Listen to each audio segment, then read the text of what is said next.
through the Seattle Sports app. KIRO AM Seattle, KIRO FM HD2 Tacoma, home of the Seahawks, Mariners, and everything Seattle sports. From the Quantum Fiber Studio, this is Wyman and Bob On Seattle Sports. Streaming live on the Seattle Sports app and at seattlesports.com. Now, here are your hosts, Dave Wyman and Bob Stelton. Welcome, everybody. It's Wyman and Bob live from T-Mobile Park. Seattle Sports on 710, seattlesports.com. An abbreviated show today as the Mariners wrap up their series with the Philadelphia Phillies, take to the road, get set to take on the Toronto Blue Jays. And a very important, every one of these games moving forward is extremely important, so we'll talk about that. But in light of their performance today, we'll go ahead and start with Hard Knocks last night. And we'll get to what happened here today, and there wasn't much. But Hard Knocks, latest episode taking place last night. I was telling Lefko earlier, Dave, that I felt bad for Mason Richmond. They didn't even mention the guy. I know. He got hurt, too. He's out for the year, too. It was all, I mean, it was a compelling episode. You saw Bud Clark get hurt. You heard him on the field. You heard him yelling and immediately saying, it's broken. Yep, something broke. It broke. Yeah, I mean, he knew immediately, and then watching him, get the air cast put on. It was interesting to see behind the scenes, but there was a small part of me going, Mason Richmond's out for the year. They didn't even mention his name. Well, yeah, it's funny. I was talking to Gary Hill about that, and that, and he's like, yeah, you got those two other guys, you got Bobo and Bud Clark, and I don't know, man, Mason Richmond, I mean, he was pushing. He looked really good, and gosh, who did I talk to? I think it was Schneider, and, I was saying, is it me or did he take a huge jump? And he's like, yeah, oh yeah, man, he's looking great, and, and that's the one problem on the offensive line is right guard. Yeah. Sometimes it's a problem. And, yeah, so didn't get much mention there. I didn't know I was going to cry watching Hard Knocks because when Mike got choked up over O.J. Brigance and Brigance, yeah. Yeah, and I just watching him, tear up and everything, I was like, golly. I mean, that really, and he talks about being yourself and being real and not afraid to let everybody know what you're all about. And he's up there, getting choked up in front of his entire team. I thought it was awesome. And it was cool to hear, them yelling back. Yeah, I don't know who it was, if it was Leonard or whoever, like, we got you. When he was like, sorry, he's getting emotional. You hear his voice cracking. That was a cool moment. I mean, the episode, I think it's been a great season, not just because it's the Seahawks. I think they do a great job every season. So it's obviously it's more compelling for us because we know these players. We're so close to every moment, and we know the players down the depth chart and all of that. So there's just a different knowledge, as a Seahawks fan going into this versus watching something on the Jets or the Dolphins or something, a team you may not pay obviously nearly as close attention to. But the one consistent thing that's the theme that's been consistent. Derek Hall was getting a lot of love in those initial 3 episodes, but Montori Foster and his family getting a lot of attention, a lot of FaceTime on this, which is pretty cool. I mean, we talked to him very early in camp, and I remember them telling us, you guys have Montori Foster. I'm going, who? Yeah, I thought about that. Who is that? He's the star of Hard Knocks. Yeah, I mean, I didn't even realize that he was here last year, a late addition to the practice squad. I thought he was a rookie. I didn't even know he was on the practice squad at the end of the year. Bob, in the interview we did with him, I was sitting there, look at this rookie, man. Yeah, you're a good rookie, man. He's not a rookie. But, I mean, they had to, highlight where he was when they won the Super Bowl, and he was up on the stage and stuff, just kind of in the background. I think also But he's got a ring, probably. Yeah, sure. And then, I think the fact that he was sitting there renewing his, real estate license. Yeah. Because I took that test as well. And, going through that, it's a lot of studying, man. It's not like it's easy to pass. So what did they say in the episode last night? The coach was like, a year ago you were selling insurance. He's like, houses. Yeah. Yeah, that was good. But yeah, I mean, and what's funny is, I told this story last week, but when I went down on the field, because we had just talked to him, and then, he started showing up on Hard Knocks and everything, I saw his parents down there. Yeah, oh, yeah. So I went over and started talking to him, and his dad, just like an explosive personality. Oh, yeah, like, you see that on the show. Yeah, so, yeah, him and his mom both were really cool. Last night, she's like, don't drop any passes. Don't drop any passes. And then he's like, well, you got to jinx him like that. Yeah. But, yeah, that turned out. I thought about that same thing because, we had Murph and we had EJ and who else did we get? Cooper Kupp. Coop. Yeah. And then, I was like, oh, okay, Montorie Foster. Okay, we'll work with it. And, ends up being maybe. Yeah, I mean, it was super. And often it's, the guys that people aren't as familiar with or they're fairly anonymous. They're great conversations. They're great talkers. But the people at home are probably very much in the same boat going, wait, who was that? Yeah. Who's I don't even remember hearing his name. And there'd be no reason to hear his name last year. We're not talking about the practice squad. We're not really, watching them or seeing them. We're not out there during practice during the regular season. So it's about who we're seeing each and every Sunday or Monday, Thursday, whatever day they're playing. But, yeah, it's cool to see. Now it's going to be he has to make the team, right? Yeah. Because they even talked about it in the episode that, Bobo went down. That kind of opens the door even more for him. I felt like he was already a guy that's made his way on the team. Maybe it was early to say that, but I felt like, man, it's going to be a disappointment if he doesn't make it. Yeah. But now that Bobo went down, it's even more true. Yeah, you're thinking it's a probability. And, and the other thing is the tackle he made on the sidelines, and the block on that run. A block on the run. I mean, he's doing all of those things that Jake Bobo does that makes him so important. He's making those plays. So, yeah, I loved seeing that. Yeah, it's too bad he didn't get that touchdown because he with that diving catch. The ball. Yeah, that was a shame. But that was a heck of an attempt. I love listening to his parents complain about it. It was great. That's my baby. You can't take a touchdown away from him. So yeah, that turned out to be cool. I thought Usu Seumalo he was really good. He was he got up there with the guitar and the rookie talent show. Yeah, he sounded good. Yeah. But I wish they would have put some of the tape of the bad ones because there was quite a few shots where people are throwing. I think they were rolling up napkins or something and throwing them at him. Yeah, you saw the stage was littered with something, and they kind of did a little montage of stuff flying. And I was like, why are they throwing stuff? It wasn't that bad. Yeah. Most of these guys were pretty good for the most part. Yeah, I wonder. I wanted to hear more of the bad stuff just because it's funny. But I like that A.J. Barner's the one laying down the law. Yeah. Is this his second or third year? Third year, yeah, where he's standing up going, no more than two people. Yeah. And, we want to see you just go out there and know it. Like he's laying out the directives as to how this talent show is going to go. Yeah, well, I wonder if he's in charge of that, because they talk about guys taking ownership of leadership and everything, and they're like, okay, AJ, let's make you president of the rookie show and this and that and the other. And no, it's very cool how you're seeing a lot of different guys get involved, and and a lot of the show is on not the mainline players. I mean, obviously Sam and JSN. The JSN stuff still is just the coolest thing ever. Yeah. And I just could not love that kid more. JSN is really a fantastic guy. He's an amazing receiver, great teammate. Did you like seeing them shopping for cowboy hats?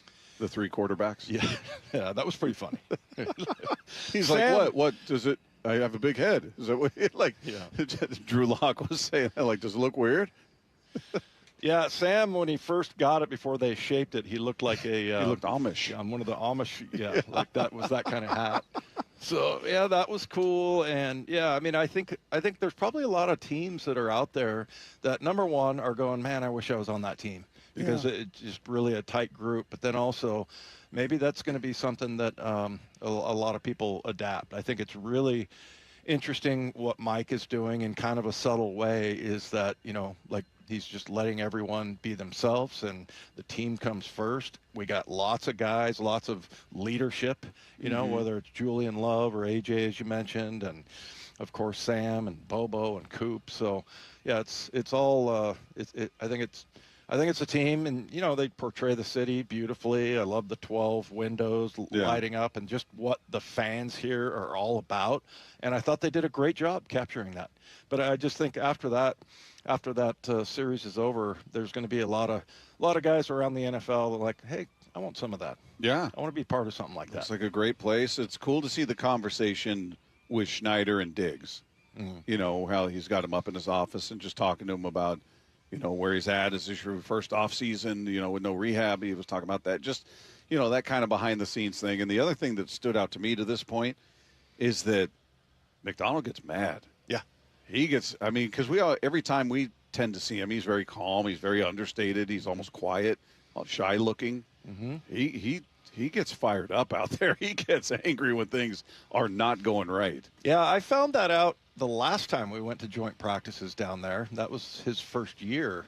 And I was like, whoa, you know, because I thought he was this mild-mannered guy. And he's like, what the bleep are we doing out here? And, you know, it's never, like, done not for a good reason. Right, I mean, it's always something is going on, and you know, you're not practicing right, you're not putting in the effort, whatever. So, yeah, I like that. I mean, he's got some old school in him, but yet, you know, what they're building here, like I said, is something really special. Yeah, it's been. Is there 1 or 2 episodes left? One more? One more episode left. That sucks. Just one. Yep, one more left. I think I've watched the JSN route tree thing like 5 times. Have you watched that more, or the 61 seconds of the ball spinning? Well, I just didn't have time for that one.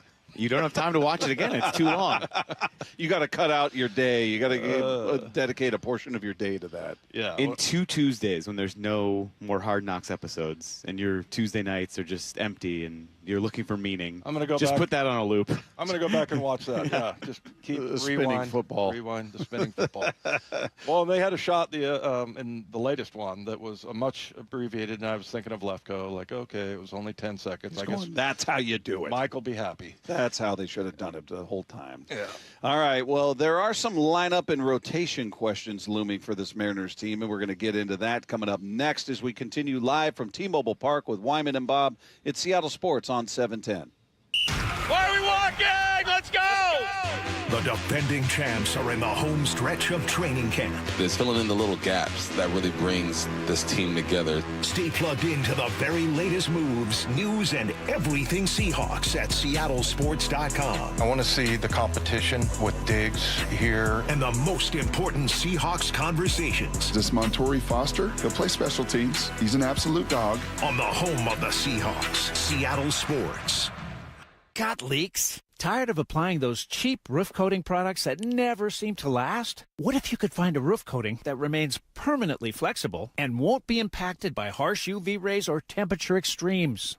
Dunn Lumber has what you're looking for. Geico Roof. 100% silicone roof coating, waterproofs, protects, and withstands permanent ponding water with an industry-leading 50-year limited warranty. Available in a variety of colors and on sale now at Dunn Lumber. I want a woman. I want a big girl. See the hysterical Gabriel Fluffy Iglesias when he takes the stage at Muckleshoot Casino Resort. Saturday, August 29th at 5:30 and 9:30 p.m. This way, we both can agree on the temperature of the thermostat. He's sold out stadiums around the world, and now he's coming to Muckleshoot Casino Resort on August 29th. Get tickets before they're gone to laugh out loud with Gabriel Iglesias at muckleshootcasino.com. Summer is for going big. Julio! Dead center field, solo home run, 4-0 Mariners. Summer is for showing out. Crawford, out of the glove, Emerson to first. What a play! Summer is for Mariners baseball. Cal Raleigh with an RBI double. The big dumper comes through in the clutch. Where else do you get 9 innings of eye-popping swings and snags? Plus fireworks that make your feet dance and your jaw drop. Oh yeah, and the guys have a dance of their own, a wind dance. Party time at T-Mobile Park in the sunshine. Mariners baseball. Tridents up. More Mariners Fireworks Night are on deck at T-Mobile Park. The next one is coming up on Friday, September 4th as the Mariners take on the A's. And it's a sing-along show presented by T-Mobile. Go to mariners.com to get your tickets and check out the rest of this year's fireworks lineup, plus all the biggest events down the home stretch. Hi, I'm Chuck McDowell, the timeshare cancellation guy and founder of Wesley Financial Group, and I want to set the record straight. I am not an attorney. I've never wanted to be an attorney, and the truth is I really don't even like attorneys. If I sound like an attorney, I'll apologize. But what I've learned in my 15 years in the timeshare cancellation business is you don't need to be an attorney to get folks out of their timeshare.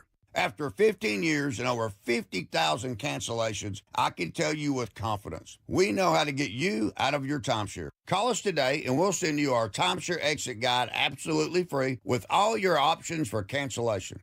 Attorneys, this was meant to be funny, so please don't sue me, especially my friend Kenneth from Black River Falls, Wisconsin.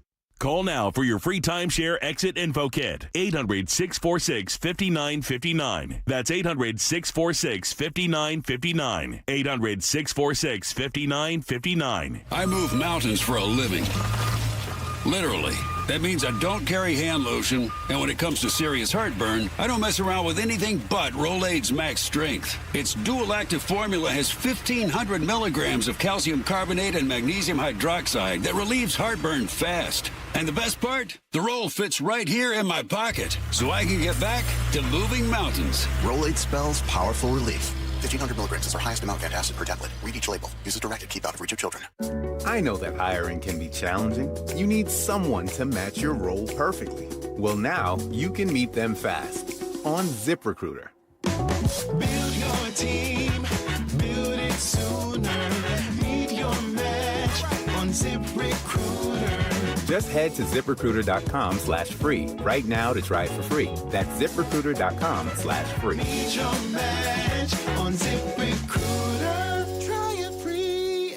Endless hours of research, seeking referrals, dozens of calls. Hiring the right attorney can be a challenging process during an already difficult time. J.P. Pendergast with Pendergast Law explains. In Washington State, Tom, there are thousands of attorneys to choose from. Referrals and online research can be helpful, but discovering the right attorney requires a conversation. It can be hard to identify integrity and authenticity without that interaction. So, what do you recommend? We encourage anyone looking for personal injury representation to call for a free consultation with our team before making a decision simply based on referrals or online research. Accident victims need an attorney that listens, demonstrates honesty, and is genuinely understanding of their unique circumstances. The care, attention, and preparation that our firm provides throughout the case mirrors the effort involved when taking on the insurance companies. Save time and avoid mistakes after an injury. Contact the caring and compassionate team at Pendergast Law. If you or a loved one has been injured in a car accident, call Pendergast Law. We can help. Let's go!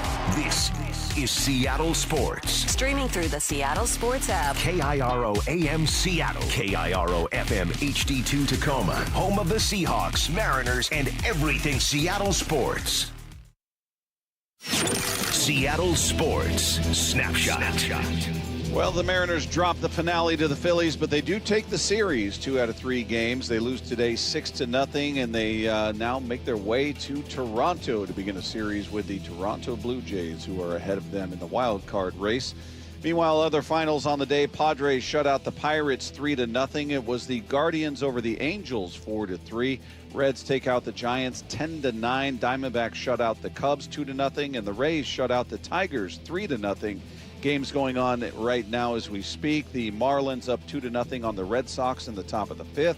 2-1, Rockies up on the Nationals. That one in the top of the 5th as well. This is a good bit of good news, at least for now. Top of the 3rd, New York Yankees up 2-1 on the Astros. Royals and Blue Jays in Toronto right now, bottom of the 3rd. No score there. Brewers up on the Mets in New York, 4-0 in the top of the 3rd.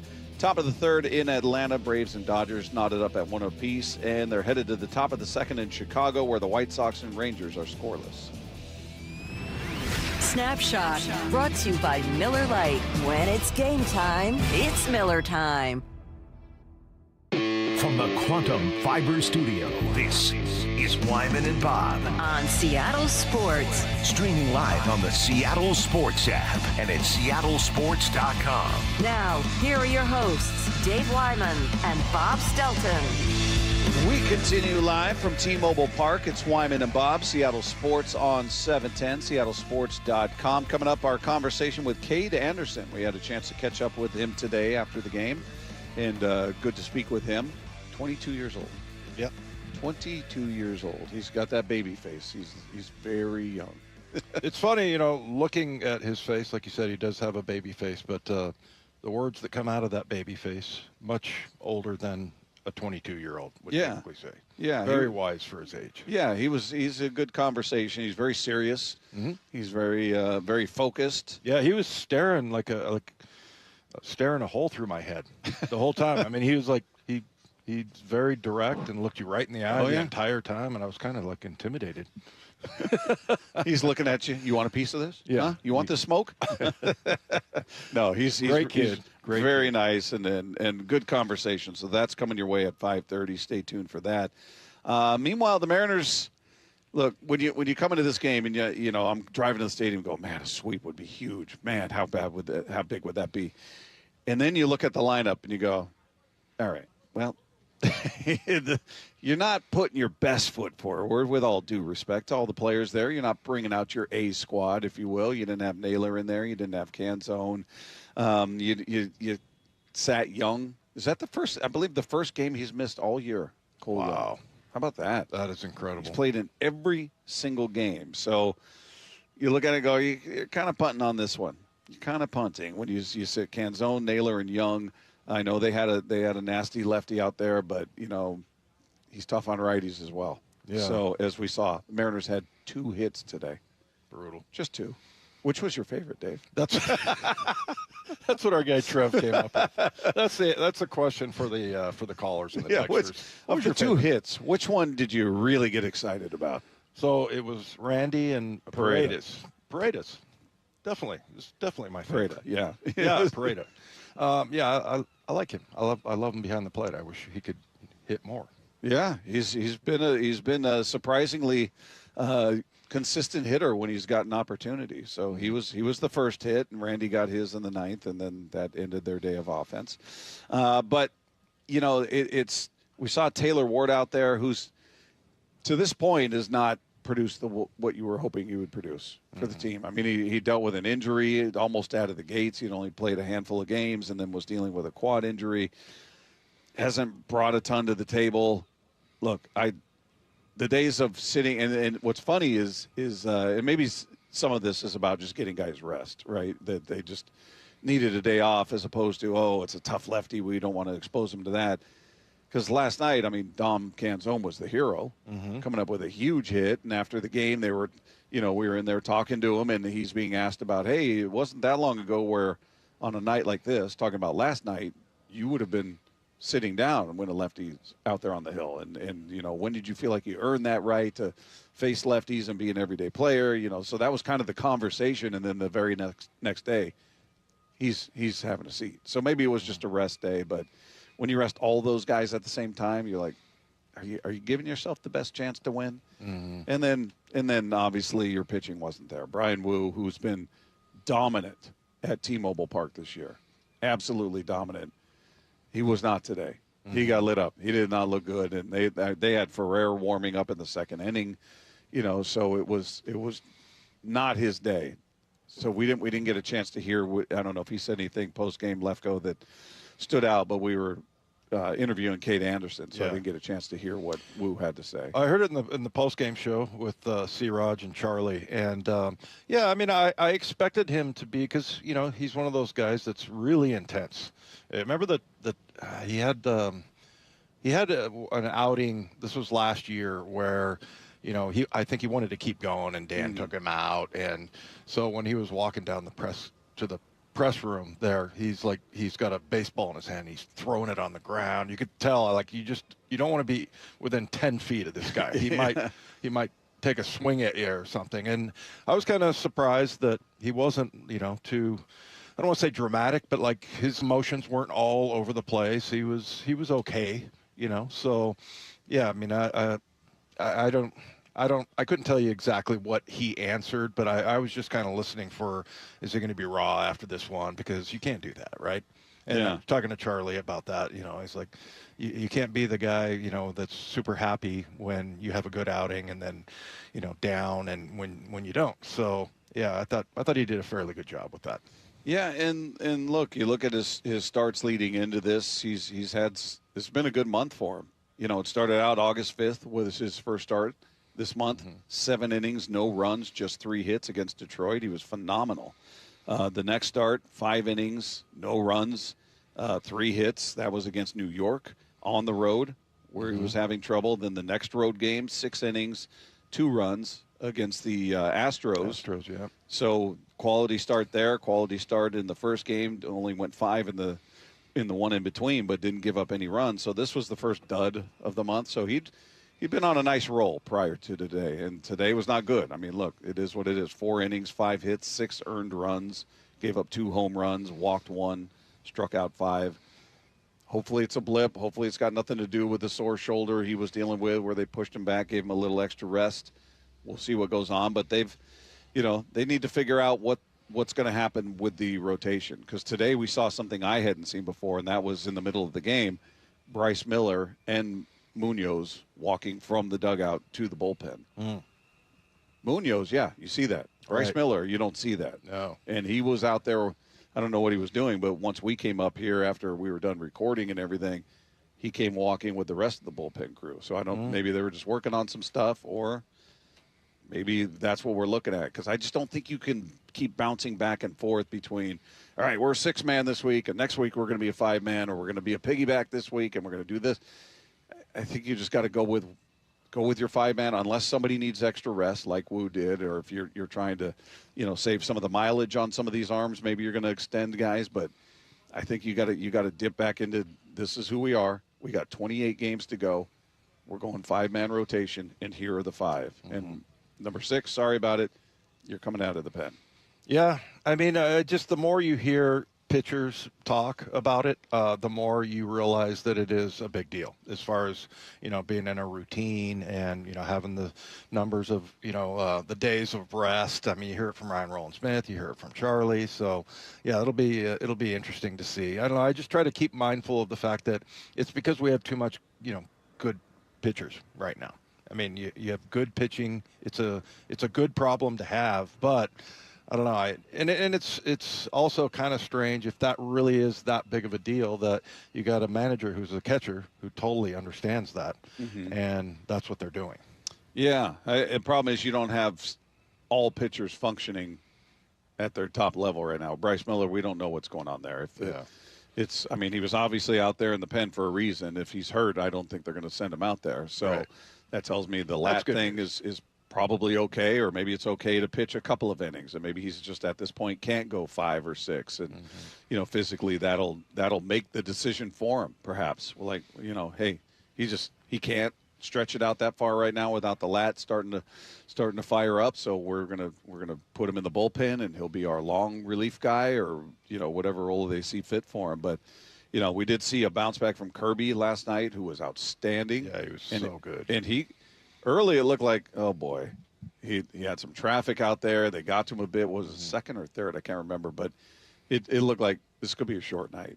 Like they were going to get to him, and then he flipped the switch, and he was dominant last night. So much so that the crowd booed Dan Wilson when he came out in the 8th inning to take him out of the game, because he'd gone 7 2/3. He wanted to get that final out just to get that 8, and they booed him, which was kind of interesting. Hadn't really seen that. And then Kirby walks off the field to a standing ovation. He was phenomenal. 7 2/3, 1 run, 6 hits, 9 strikeouts, and 1 walk. And this is the call of number 13. He retired 13 in a row. Here's number 13. Here's the 0-2 from George. Swung on and missed. High heat. Crackled right by Stubbs. 98 right by him. 8th punch out for George Kirby. He has put down 13 Phillies in a row. That was huge. And before he gets yanked, he's still hitting 98 and 99 on the gun out here. So he still had some gas. He came into the room last night. He looked annoyed. Yeah. Now, he tends to look that way anyway. Is it because he had the walk? I think it was because he didn't want to come out of the game. Yeah. I think the walks he's become accustomed to. You look at the numbers; they're certainly more frequent. But yeah, he just kind of had a look on his face when he was talking, just kind of, like, almost like he didn't want to be there, like he was a little agitated. He didn't get through that 8th, but, 7, that was a brilliant start from him. I think that's just his face. That's just, I think it takes him a while to come down after the adrenaline. Probably, yeah. Pumping, so. But that is his demeanor. I love it. Yeah. Hey, man, you give me nights like that, you can be how you want to be. You can look agitated, sound agitated. I do not care. As long as your teammates love you and you're impactful on the field, then I'm at peace with it. I do not care. Roll your eyes at my questions. Don't care. Don't care. No, that was fun to watch, and everybody was so connected with him last night, sitting out in the crowd. Yeah, they were so supportive, and this is such a, it's amazing. I think being a professional baseball player must be rough because there are, at least here, there's so many experts. And it's incredible. In the crowd, I had one guy to my left that was keeping score on a scorecard and everything, and he was making comments about, they should go with a lefty here, whatever. I mean, all kinds of those kinds of things. And then somebody behind me was having that same conversation. So were they in lockstep with that guy, or was it just a completely different opinion? Everybody's very absolute about their opinions. I find that when I'm in the crowd, what an idiot. What they need to do is blah, blah, blah, blah, blah. It's not I wonder if they should think about this. It's absolute. Nope. Yeah. Here's why that was dumb. Mm-hmm. You mean because it didn't work? Now we're going to say it was dumb. Yeah. It's usually on the heels of something not working that it becomes very clear that was the wrong choice. Yeah, you want to turn around and go, hey, next time let me know before that happens. Yeah. But no, I mean, I'm saying that, though, in a good way, because everybody's dialed into this team. And, and it's just so hard to, to live and die with a team that, has a performance like they did last night and what Kirby did. And then the next day you get 2 hits.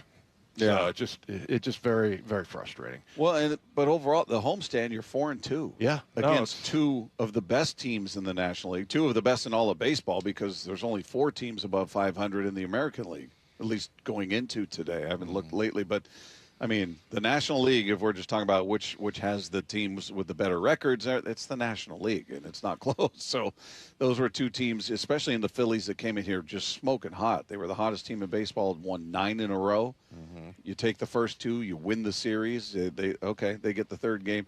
The thing that just, I think, makes it harder for fans and for me is the manner in which they lose, right? You take 2 of 3 from the Cubs, and then you get shellacked in a game. You take 2 of 3 from the Phillies, and you get 2 hits. In this case, it feels like it's not competitive in the losses. I could handle a 3-1 loss. Give me some hope. Keep it close. All right, hey, give the other team credit. They didn't score a bunch of runs either, but they did a little bit more, and they won. Good on them. Yeah. It's when you feel like you didn't show up. Those kind of losses kind of bother me. Well, that's the team we have. That's just how it's going to be, I think, this entire year. So, and it kind of set up today when, what was it, in the Schwarber has the one hop, and then Harper hits the home run. Julio almost got it. Yeah. And then Julio hits one deep, and Harper gets it. Yeah, and it's like, oh boy, this is how this is going to go, huh? Yeah, and it was just, offensively, they weren't there. Again, we're talking about it, 2 hits. It was a horrible day for Cal. He had the golden sombrero today with 0 for 4 with 4 strikeouts. Yeah. Julio didn't do anything. Cole Young wasn't playing. Naylor wasn't playing. You didn't have your A squad, and the guys that were there just couldn't get anything going. It was just that kind of day where you're just going, ugh, all right. It would have been cool to see, those guys out there, but if this is a matter of, hey, we won the series, we got a winning homestand, we got to get these guys rest somewhere. We got to have some time for some of these guys. We don't know who's dinged up, who's dealing with something. Would love to have seen Canzone in there. He's a guy that I don't care if it's lefty, righty. I think he's proven he's hitting both. You can trust him in those situations, and we saw him last night. We talked about this earlier. 2 outs, 2-run single to make it a 4-1 lead. Mm-hmm. Matt. The pitch. Swung on, parachute, left field, falling fast, it's down, it's a hit. Ward scores, JP right behind him, he scores. 2 RBI base hit, Tom Canzone.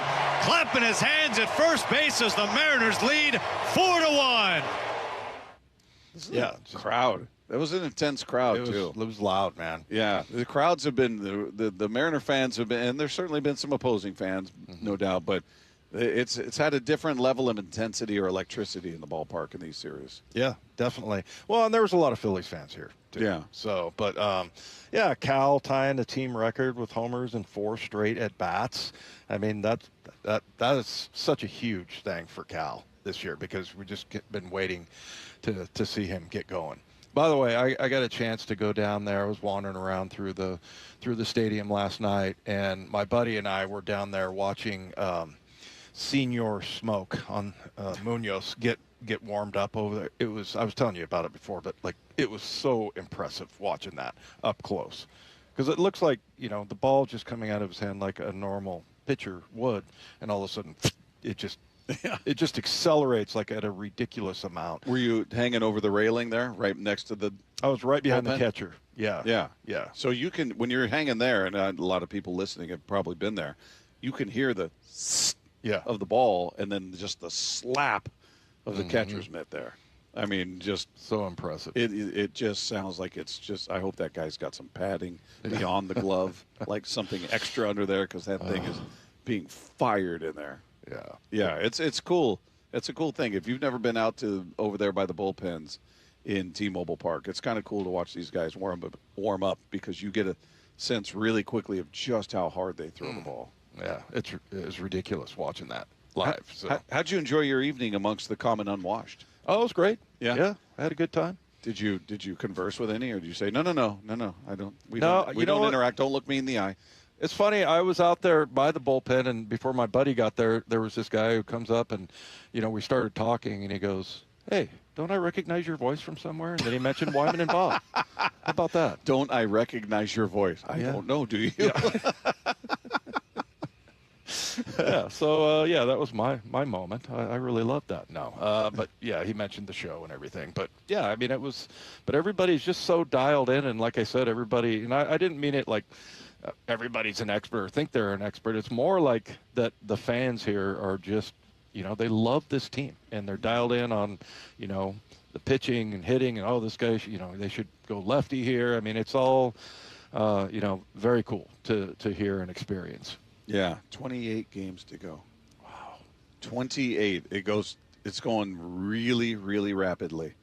And to say these are all important and they mean a ton is an understatement because every one of them are crucial. And if today was a day you felt like we have to get guys rest, then so be it. But man, it was a little disappointing to see the lineup. Not gonna lie about that. I'm going, really? You got Wilson and Patrick Wisdom in there, and it just. And again, Taylor Ward, maybe he's going to come up with some big moments in these remaining 28. But to this point, if you ask me who I'd rather have in right field, I'd rather have Canzone in there. And then if you need a defensive replacement, put Robles in there. But, yeah, it's with Rayleigh out. By the way, I saw him the other day talking, maybe his family or something, but had a big old chunky metal brace on his arm. Is that right?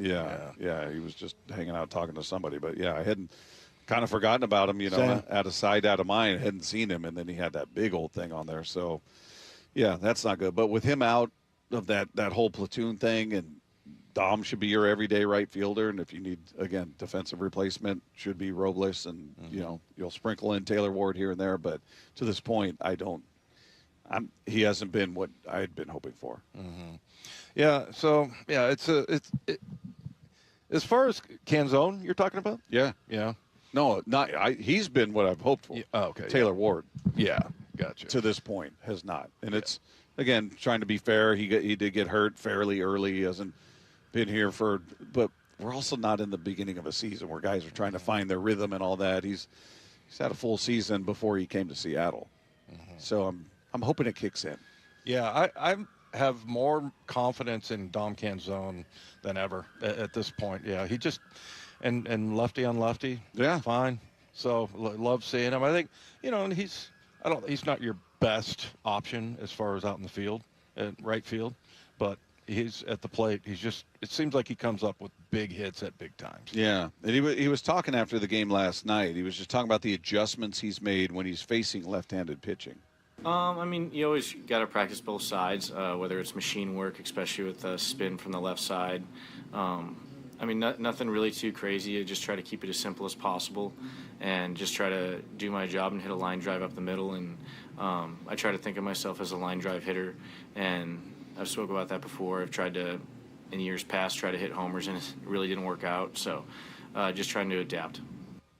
That's the one constant you hear from every hitter in baseball, whether it's a traditional home run hitter or a guy who's in a hot streak hitting home runs, is like, the second I try to do it, doesn't happen. Right. It doesn't, everything you try to do, put extra effort in, it seems like in the game of baseball, I'm going to swing harder, I'm going to really grip this bat, it all works against you. And I'm going to try to yank this ball, I'm going to pull it. Then you're going to roll over on a pitch that's off speed, low and away or something, and it's going to be a little dribbler to second base. So, yeah, the fact that that's his mentality, that I'm just looking up the middle, I'm just trying to square the ball up, and wherever it goes, I'm just trying to hit it hard up the middle. Yeah. Would you say that that's kind of like what Ichiro was? I mean, because they always say he could hit home runs. Yeah. But he just doesn't. He resisted that mentality. Basically. Yeah, well, I think he felt like his job was to get on base for the guys behind him. So, and he was not a guy who walked. He was a leadoff hitter. He was not a guy who took a lot of walks.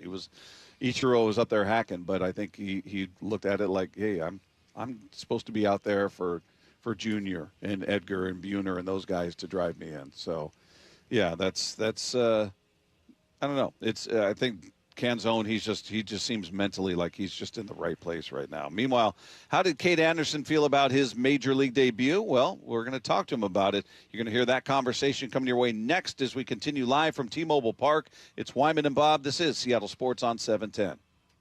Why are we walking? Let's go! The defending champs are in the home stretch of training camp. It's filling in the little gaps that really brings this team together. Stay plugged into the very latest moves, news, and everything Seahawks at seattlesports.com. I want to see the competition with Diggs here. And the most important Seahawks conversations. This Montori Foster, he'll play special teams. He's an absolute dog. On the home of the Seahawks, Seattle Sports. Hey, it's Bob Stelton and Dave Wyman here, and honesty and integrity is what sets our sponsor, Dr. Mark Wagner at Seattle Sports and Regenerative Medicine, apart from other doctors. I've been working with Dr. Wagner for a couple of years now, and he was straight with me.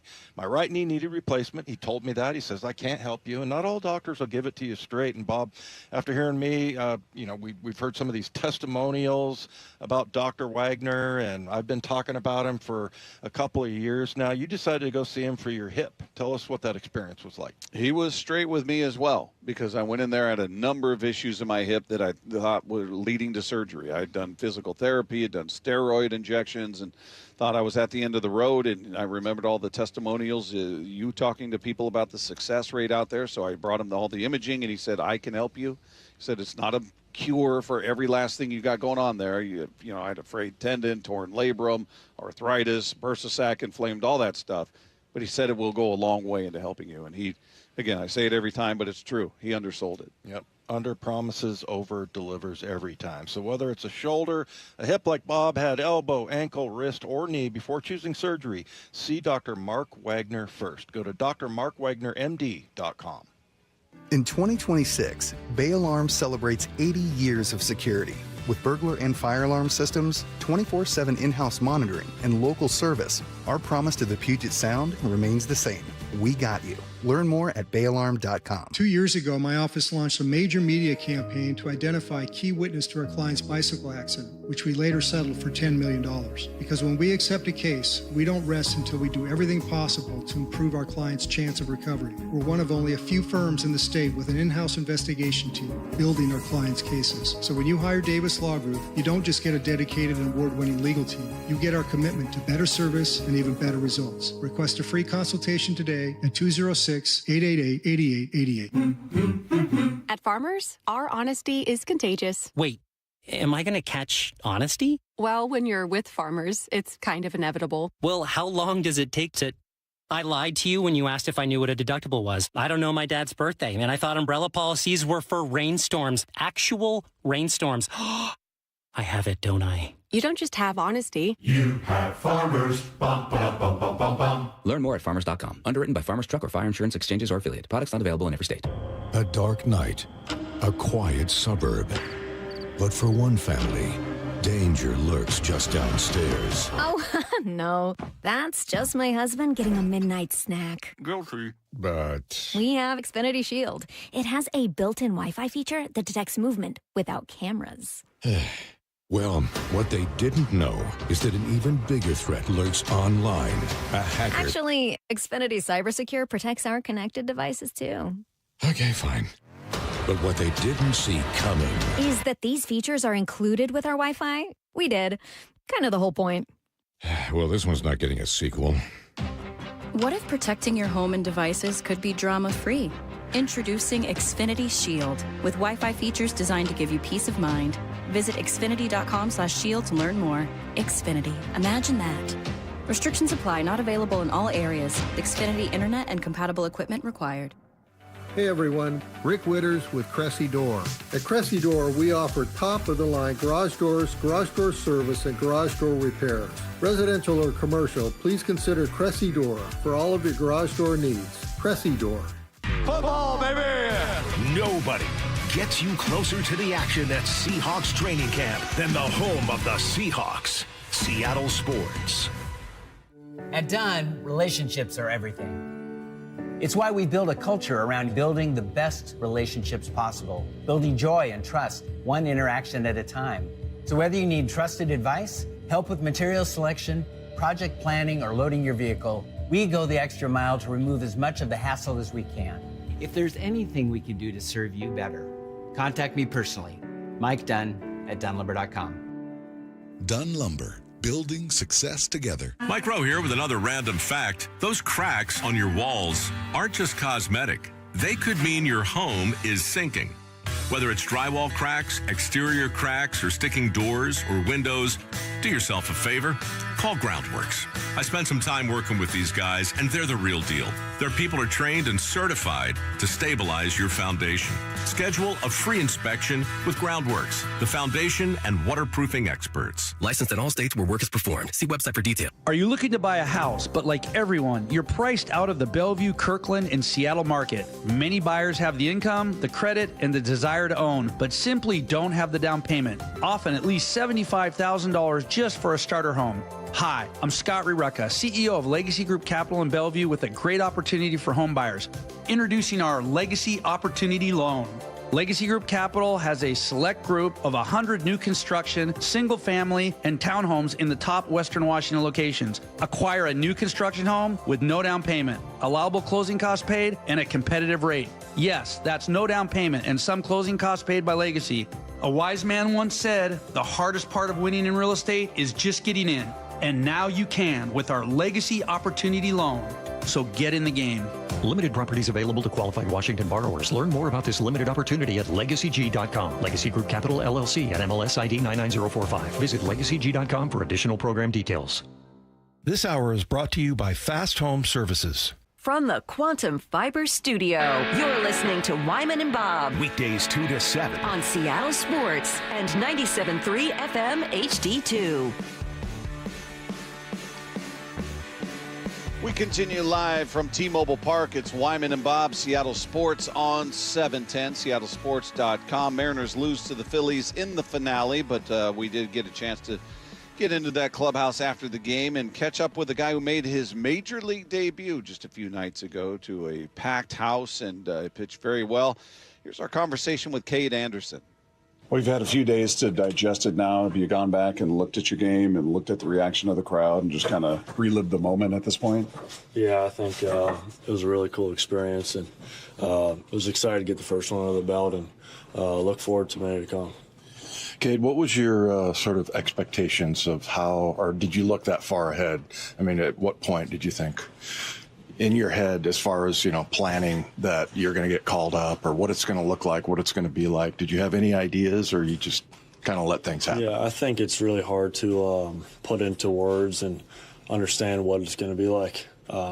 but it's everything I've expected and more. And I'm glad this team is in a good spot and we're playing good baseball. Just really, like I said, like excited to continue just living this dream.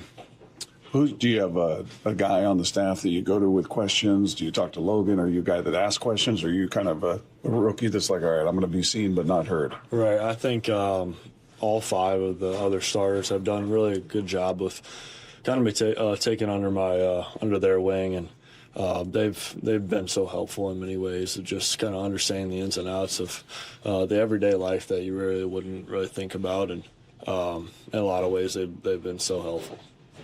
Logan was talking the other day about the bullpen catchers and his relationship with those guys. It's only been a while for you, but like, are you starting to build a relationship with those guys? Yeah, I think I've built a relationship with just about everyone at this point, and those guys do such a good job with really just like the confidence builder and understanding of where they're at, and just the ins and outs of just kind of being a pitcher here has just been a lot of fun. Was there anything when you went back and looked at the game, pitch-wise, that you said, man, I could get away with that in Double-A. That guy hit it, or that guy, I didn't get away with it here? Yeah, I think that I didn't do the greatest job of getting ahead and executing my pitches in certain situations, and I honestly think that if I would have thrown those pitches in in that game as well in Double-A, it probably would be the same outcome. Really not taking any hitter too serious. I think all hitters get out, and yeah, just excited to continue to compete and to win for this organization.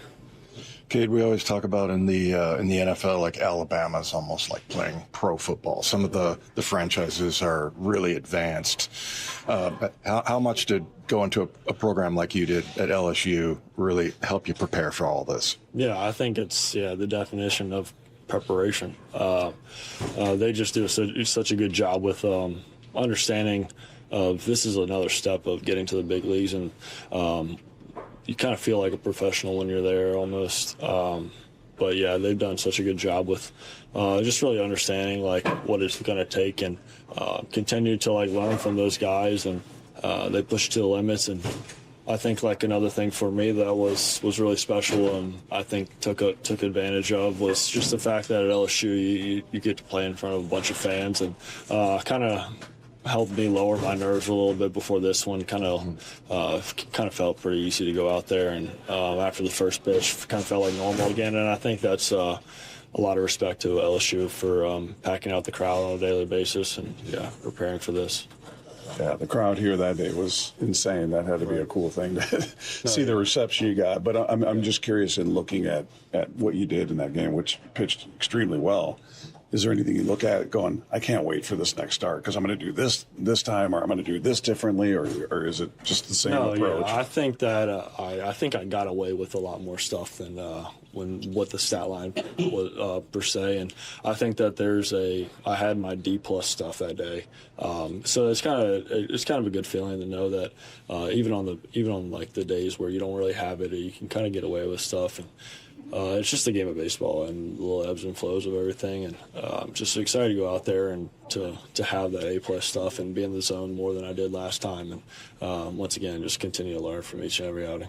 When you say you didn't have your A stuff, did you feel that in the bullpen, or is that more of something that as the game's going, you're like, I'm not finding my rhythm? No, I think that it's like a lack of execution. I could have done a better job in certain situations, and that's just pitching in general. You're going to have days where it's not clicking necessarily, and not to say that there were certain times everything was going the right way, but I could take a couple at bats back if I wanted, and understand that like it could have done different, but at the same time we got the win, and at the end of the day, that's all I care about.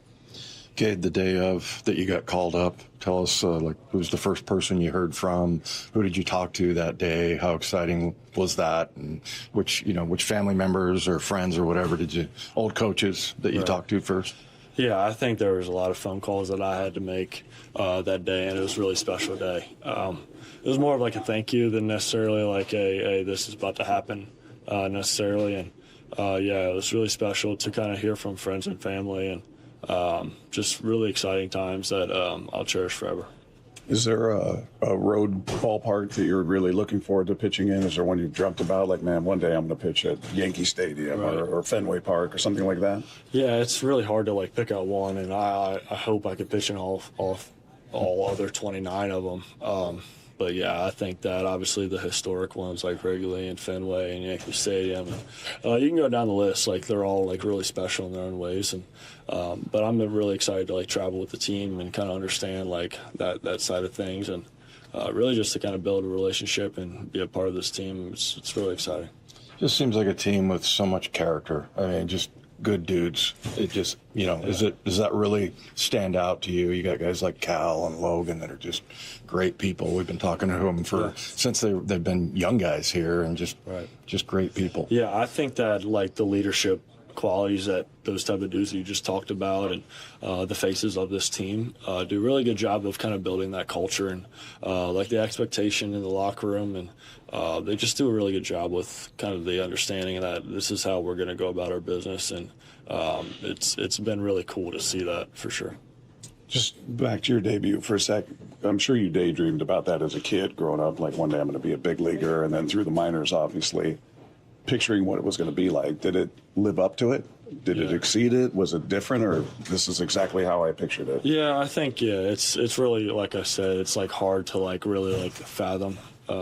Still like walking up to the park on a daily, like every day, it's just like kind of crazy that this is real. But I think that day, like after the first pitch, it kind of felt pretty normal again, and I understood that we had a job to do, and we're in a playoff race that is, and I understood that like this isn't just about me type day. It's more of an understanding that these wins matter, and I understand that, and I want to play in the playoffs. Who doesn't? So yeah, just that understood like expectation that this is about me, but this is more about this team winning. So. Kade, what about like on the road or when you have free time? What are you doing? I mean, I know you're probably pretty busy making the transition and everything, but your downtime, what occupies you? Yeah, I think that one of the cooler parts about playing in the big leagues is you get to travel to really cool cities and venture through the whole United States. And it's excited to just kind of like walk around the streets of all the cities and kind of get a feel for what all they're like. And I like going to coffee shops in the morning and just kind of getting a feel for the whole city.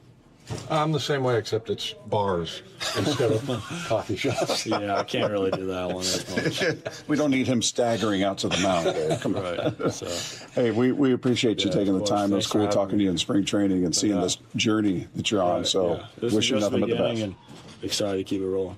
Appreciate you, man. Yes, sir. Thank you all. Appreciate it. There you go. There's Kade Anderson. If you guys missed any part of that conversation, you'll be able to find it on the podcast page after the show at seattlesports.com. Click the podcast tab, click on our picture, and it'll be right there waiting for you. Don't forget to click subscribe. It's totally free, and then it just shows up for you every day. You don't have to do anything. Meanwhile, we're into our top 10 with our countdown of the most important Seahawks. Not the most talented, not the most athletic, not the future Hall of Famers, but who is most important. The top 12, we're counting down one each day. We're going to do that coming up next with Wyman and Bob live from T-Mobile Park at Seattle Sports on 710. We got a kid on the mound making his major league debut, 22 years of age. Welcome to the big leagues, kid. The first inning, he was off to the races. Swing and a miss, strike three, and he does. 1, 2, 3. Go the Cubs in the first. After Kade Anderson's much-anticipated debut, what are the takeaways? Very impressed with this young man. He was really good against a really good team. The Cubs can really hit. The Kade conversation continues on the home of the Mariners, Seattle Sports. Hey, Mariner fans, the Law Tigers are teaming up with your Seattle Mariners and Destination Harley-Davidson to give one lucky fan a custom 2026 Street Bob to celebrate 50 seasons. Now, the bike was painted by legendary VC Designs. You can enter now at marinersbike.com. The bike will be given away live at the game on September 22nd. So go to marinersbike.com to enter today. That's marinersbike.com to win. And the Law Tigers, they were born from a passion for the open road. Over 25 years ago, they saw something every rider knows, a community that has each other's backs. They were built by riders, for riders, protecting what matters most, your freedom, your family, and the ride. So if you find yourself in a motorcycle accident the way I did a few weeks ago, call La Tigers. They have been battling behind the scenes to help me out, and they will help you out the same way. Give them a call at 1-800-LAW-TIGERS or visit lawtigers.com, because every ride you take, your freedom could be on the line. The Law Tigers, Washington's motorcycle lawyers, Cook Law Office, PLLC, 539 Broadway, Unit 104, Tacoma, Washington, 98402. When you see this in your kitchen, The stainless steel fridge is covered in fingerprints. you hear this. Leslie, people are going to think you were raised in a barn or by wolves, or raised in a barn by wolves. Fortunately, Wyman Stainless Steel 3-in-1 cleans, shines, and protects to give you the best shine. A spray and a wipe will have your fridge shining like a mirror. Wow, my fridge looks brand new. Your fridge looks amazing, Leslie. Sorry, I was being a little dramatic earlier. Your kitchen says a lot about you. Let it brag with Wyman. On BritBox, your next hidden gem is right around the corner. If you're going to be bold, here is the place to do it. Get ready for Britain's most anticipated series, streaming exclusively on BritBox. Catch new seasons of favourites, including Ludwig, starring David Mitchell. You want someone to get murdered? And the eagerly awaited new adaptation of Agatha Christie's iconic detective duo, Tommy and Tuppence. Do you think we're actually really good at this? Stream the best of British TV on BritBox. Watch with a free trial. Pump up the volume. Business moves fast. Orders roll in, deadlines close in. When you ship with USPS Ground Advantage, you can keep up with confidence. Every package stays in our secure network from dock to door. And with nationwide reach, dependable tracking, and upfront affordable pricing, you get built-in peace of mind. You run the business. We run the routes. Visit USPS.com/Ground Advantage to learn more. Get in the zone, AutoZone. Welcome to the end of summer sale at AutoZone. We're celebrating the end of long days and short nights with big deals for a short time. Like on Wash and Wax, you can get 3 Meguiar's products for just $20. Need new brakes? Duralast brake pads are free with the purchase of Duralast rotors. We've also got oil deals and more. We're ending the summer right with the end of summer sale at AutoZone. Get in the zone, AutoZone. Restrictions apply. 1-877 Cars for Kids. KARS Cars for Kids. 1-877 Cars for Kids. Donate your car today. Call 877 Cars for Kids to reach a friendly live agent. Donation is super easy, and your car can be picked up as soon as tomorrow. Call us now or go to carsforkids.org. 7 Cars for Kids. Donate your car today. Did you know you can donate real estate too? Nobody gets you closer to the action at Seahawks training camp than the home of the Seahawks. I see you, boy! Seattle Sports. Eric Johnson here. I spent the past 30 years working to help make our community better informed, better protected when it comes to consumer issues, and better equipped to take on whatever life throws at us. That's why I love the free Washington Accident book series from Davis Law Group. These books keep us better informed about the law, better able to protect ourselves on and off the road, and better off when all is said and done after an accident. Chris Davis didn't have to write these books. He did it because he saw a need. People who were in accidents or other legal situations didn't know what to do, what pictures to take, documents to request. Only a tiny fraction of the people who get these 3 books will ever become clients of Davis Law Group, but that's not the point. Chris wrote them because it was the right thing to do. The free Washington Accident book series is a must-have for drivers who want to be prepared for whatever the road might throw at them. Get yours at WashingtonAccidentBooks.com.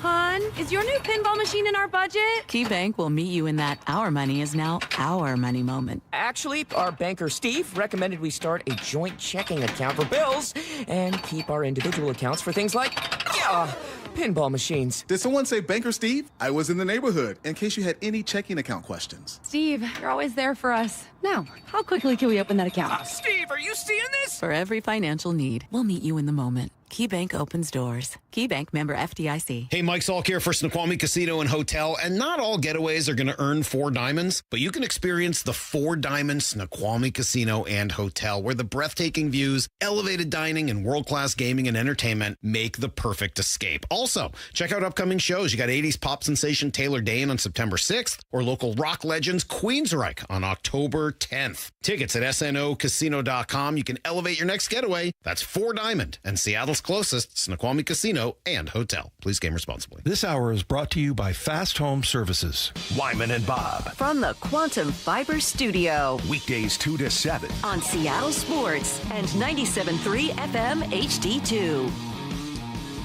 We continue live from T-Mobile Park. It's Wyman and Bob, Seattle Sports on 710, seattlesports.com. We've been counting down, starting at number 12, working our way to number 1, the most important Seahawks going into this season as we see it. Again, we've got to make the distinction for listeners out there. It's not who's the most talented, who's the best athlete, who's going to be the Hall of Famer, who's any of that.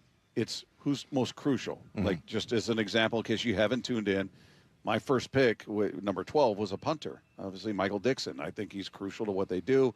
Is he the best athlete? Is he, a superstar? No, but he's absolutely pivotal to what they try to do in setting up that defense. So they're just keeping that in mind as we go through that list. We're working our way up to number 10 today, Dave. Number 10. Who's your number 10 most important Seahawk? I followed suit with you, Bob, actually. I went with Jason Myers. Okay. Yeah. So, I mean, typically wouldn't pick a kicker, but most important. And the reason why is because a little dicey preseason. It's been a little shaky. He is absolutely crucial to what they want to do. So, well, look, I mean, nobody scored more points than he did. He led the NFL with 61 points last year. And, he was November Special Team Player of the Month. And in that period of time, 15 for 16 and field goals, 16 for 16 extra points. So, he was almost 100%. And 3 kicks that he made that were over 50 yards. Mm-hmm. So, but now you see in the preseason, like, okay, he's batting 500. Extra missed 2, right? And an extra point? He's missed an extra point and 2 field goals. So, yeah, he's 1 for 2 against Tennessee, 0 for 1 against Dallas. And then, the one extra point he missed was because they had a penalty and it backed him up. Pushed back a bit. Yeah. So that still was in his range. Certainly. Right. Yeah. And so, that is a little shaky. And so I'm like, okay, that's really important. And it's important that he has a good year. But with all that, like I said, November Special Team Player of the Month. And then if you look at during the playoffs, he was perfect. Absolutely perfect. He went against San Francisco in the divisional playoff game, 2 for 2. He was 100% on extra points. So he ended up kicking 11 extra points, 11 for 11. But he went 2 for 2 against San Francisco, 1 for 1 against the Rams in the NFC Championship game, and then against New England in the Super Bowl, he went 5 for 5. So, I mean, that's how important he is. And, those are thin margins they're playing, especially in the playoff game, although the Niner game and really the Super Bowl were blowouts. But, yeah, I mean, he's very important. It's important that he has the kind of year like he had, most of the year last year. Yeah, I couldn't agree more. He's on my list, but not in this spot because I've got him higher. He's important. But you like you like kickers. They're just love them or hate them. Football players, not football players. They impact the game in a very big way. Sometimes in a very negative way. Sometimes in an incredibly positive way. Yeah, well, and also we were kind of talking about him out at practice when we were out there. There were a few that were wide right, like you said. I mean, we couldn't tell how far away. Yeah, because we were behind the goalpost, so we were looking at him straight. It wasn't a side, wasn't that view. It was straight on. So he could have been going from 65 for all we could tell. But yeah, hopefully whatever's going on, maybe he's just working on stuff. He's like a pitcher. He's just working on stuff during spring training. My number 10 is Uchenna Nwosu. I think he's a guy that we don't spend a ton of time talking about. I mean, we do, but we don't. He's been a pretty consistent force. Now, he's certainly had some injury issues that have cost him some time out there, but he was one of the 3 sevens last year. You had 3 guys that had 7 sacks apiece, and he was one of them. And he's a guy that I think, especially with Boye moving on, and not that Boye left this huge hole, and that's not to diminish him, but he had 2 sacks last year. So it's not like, oh, no, who do we get to fill that spot? But I think it just shines a little bit more light on Derek Hall, shines a little bit more light on Uchenna, just who's coming off the edge, who are going to be those edge guys that really get to the passer. And I think he's a guy that has the ability. You've talked about it before, that he doesn't have all these really slick moves, and he's leaving guys sitting there holding their jock. He's just gonna bull rush in. He's gonna get to the quarterback, and that's That's what you need him to do. That's his main job, is make that quarterback move his feet, get him out of the pocket at the minimum, and make him uncomfortable. So I think he's obviously crucial to what they want to get done. Yeah, I love Uchenna. He's just a great dude too. And guy scored a touchdown in the Super Bowl last year. Yeah. I was like, wow, that's awesome, man. I mean, you'll always remember that, of course. But have you seen him pull off any crazy moves before? No. I mean, I don't see a spin move. I don't see anything. It's mostly he's a power rusher. Yeah, no question. But he's got enough shake to get guys sort of off balance, But it's not. Yeah, I thought Boye probably was the most talented pass rusher, but as far as like going off the edge moves, spin moves, things like that.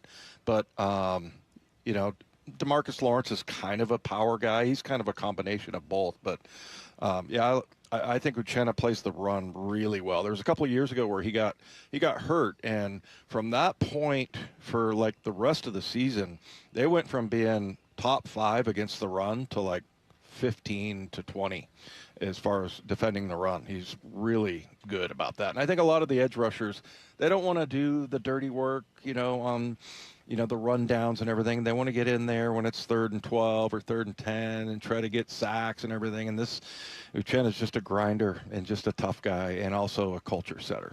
Yeah, I just feel like he's a guy. Do you feel like Cliff Averill had moves? Like, was there a lot of shake to him, or did you feel like he was? Yeah, I thought he had some really good moves. Off speed type of things. He would hit you, too. But I would say he's one of the more talented edge rushers that we've had here in Seattle. But what I loved about him, and I think often happens with Uchenna, is a lot of what Cliff didn't show up in the stat book because it wouldn't result in a sack. But he'd be just, you'd see that swipe of the hand. He's that far from the ball, but it was enough to make the quarterback pull the ball down, readjust, try to roll out of the pocket. Maybe he's rolling him right into another guy coming off the other side. I mean, he had an impact that way. And that's what I see Uchenna doing. Maybe not in the same fashion, and maybe it doesn't, like Cliff, always end up in a sack, but he's a disruptor, and he's making that guy uncomfortable, which is at the minimum what you need. Yeah, well, and a lot of times it's just like flashing in the quarterback's, peripheral vision, right? And just making him uncomfortable, like you said. So, yeah, but Uchenna really a good power guy, and then he's a really good teammate, and he's all about, what Mike McDonald's trying to set with the culture there. But yeah, Uchenna's a good one, man. I like that. Coming up, we want to send one of you and 3 friends to be there in person when the defending Super Bowl champion Seahawks open the season against the Patriots. All you need to do is open the Seattle Sports app to find out how to enter. Now, if you don't already have the app, very easy. Text the word app, APP, to 866-979-3776.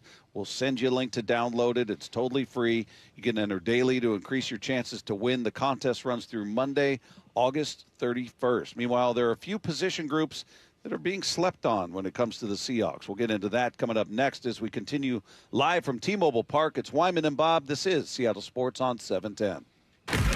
Brock and Salk at Seahawks training camp.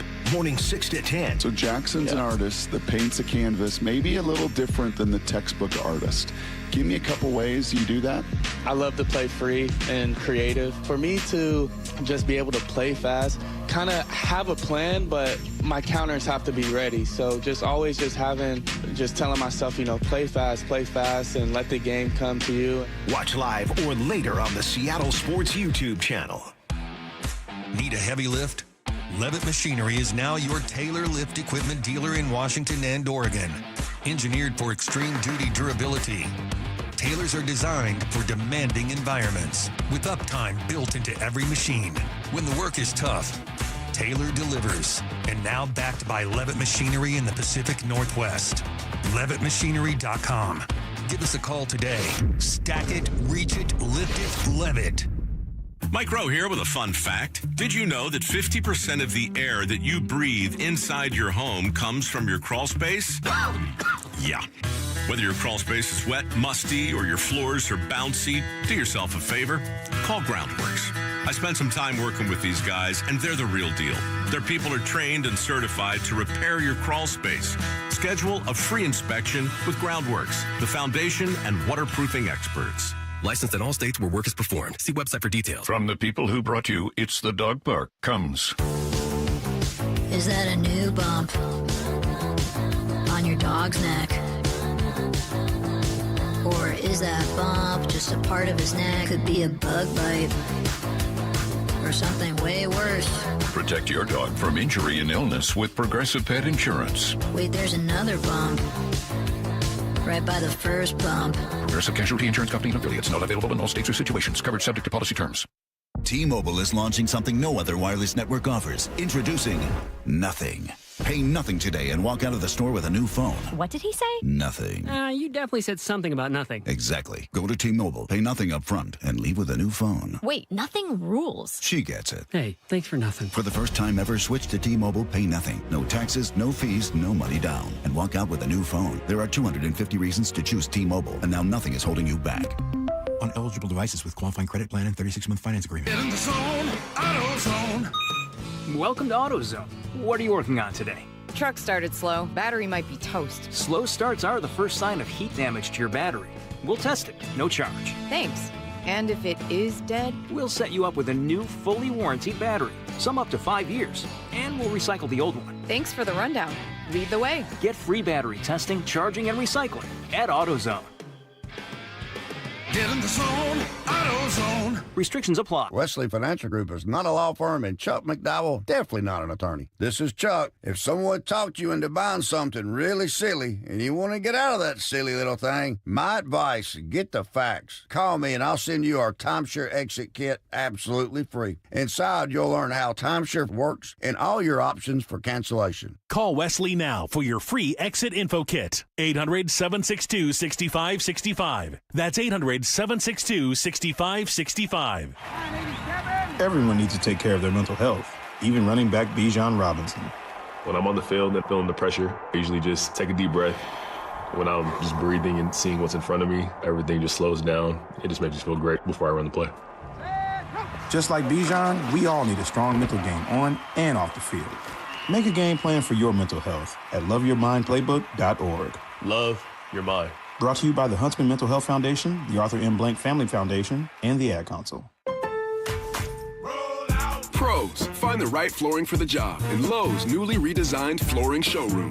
Shop our expanded assortment of trusted brands and get up to 35% off style selections, Stainmaster, and Stainmaster Pet Protect Special Order Carpet. And while you're here, save $100 on a DeWalt 20-volt max 6-amp-hour 2-pack of batteries. Now just $179. Get more of what you need faster and save more where it counts from the ground up. Our best lineup is here at Lowe's. Valid through 8/26 while supplies last. Selection varies by location. When it comes to my policy, Farmers gives it to me straight, so there's no surprises. It's your coverage. You should never be confused. You hear that? An insurance provider with a conscience. We're a choir, but yes, we have that too. Straightforward coverage you can literally understand.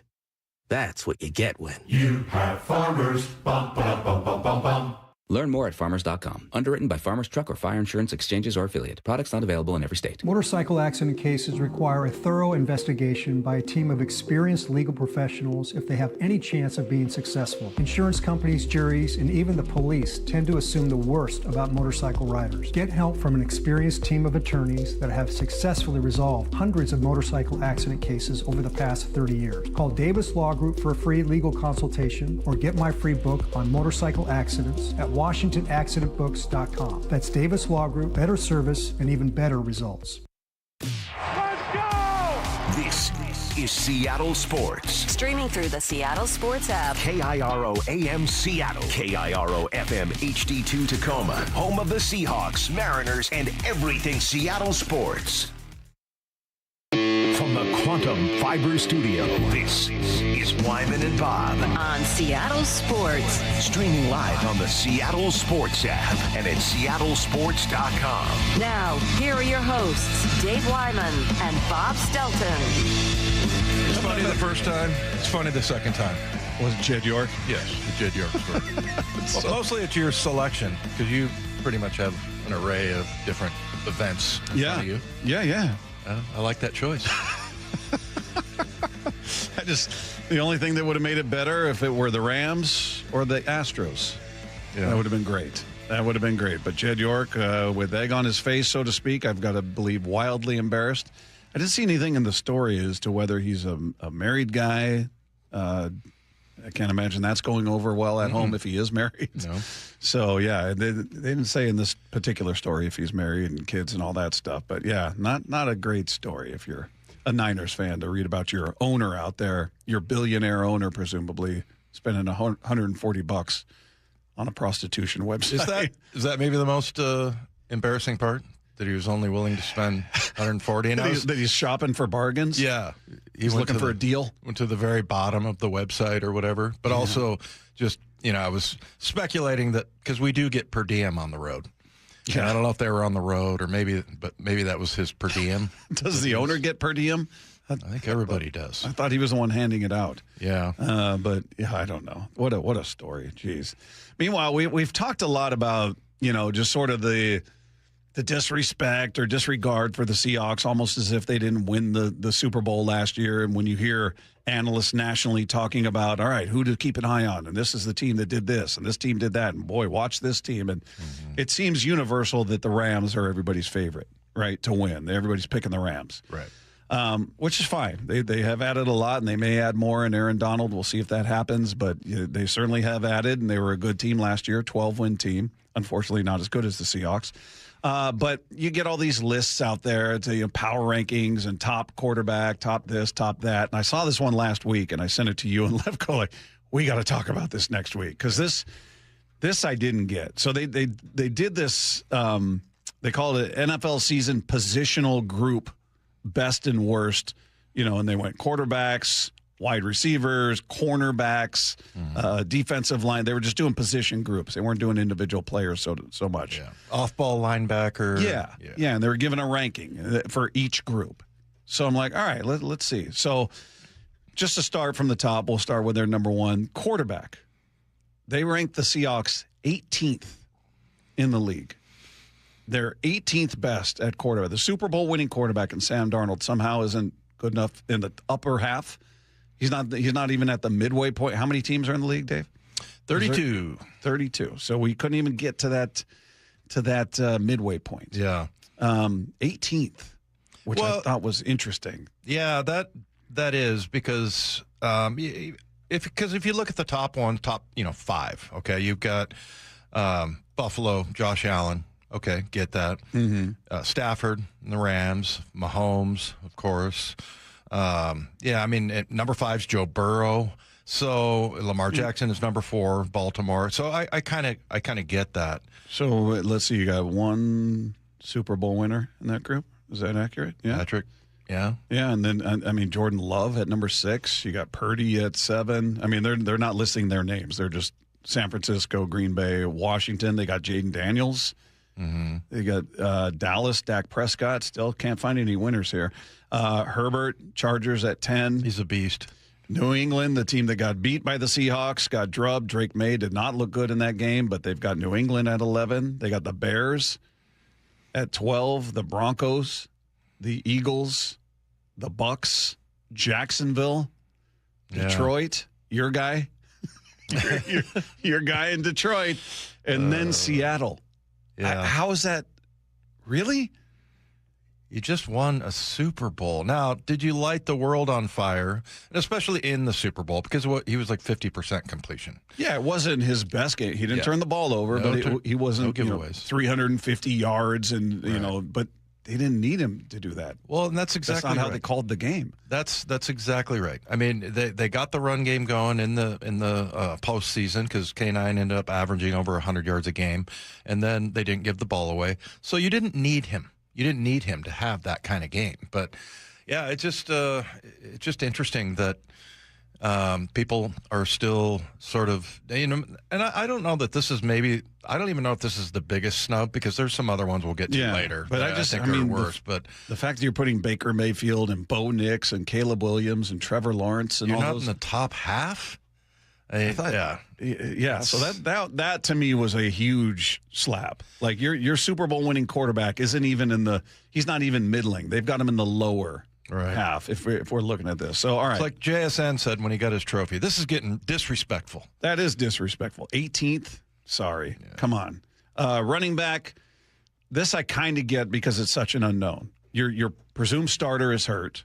With Zach Charbonnet, he would be your main guy if he would have been healthy. You drafted a running back with your first pick in the first round, but we don't know what he's going to be at this level. Haven't seen it. They've got him at, but are they 26? 26. I get them being lower because it is uncertain. You don't really know, right? So that makes sense to me on some level, but is it that low?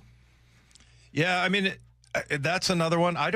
I would say this though. I would not expect them to be in the top half because you lost your Super Bowl K9, MVP and Charbonnet's hurt. So you got a rookie that's the last pick of the first round. He wasn't even the bell cow at the college he went to, which was Notre Dame. Jeremiah Love was. So I can understand that one, but I don't know. That just seems a little low, but pretty low. Yeah, it's not as egregious as the quarterback. Right. All right. So then you move on. Wide receiver. Number 6 in the league. So they're doing this as a group, if you will. It's not, is JSN the best receiver? They're looking at JSN. They're looking at Cooper Kupp. They're looking at, everybody you've got as a receiver there. And number 1, they've got the Cincinnati Bengals. Number 2, they've got the Rams. Number 3, they've got the Vikings. Number 4, you got Dallas. Number 5, you got Detroit.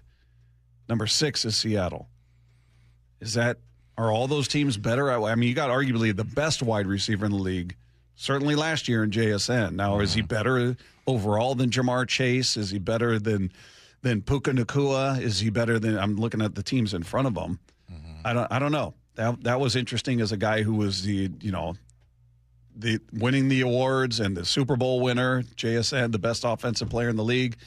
You're number 6. Yeah, I mean, I think that one is.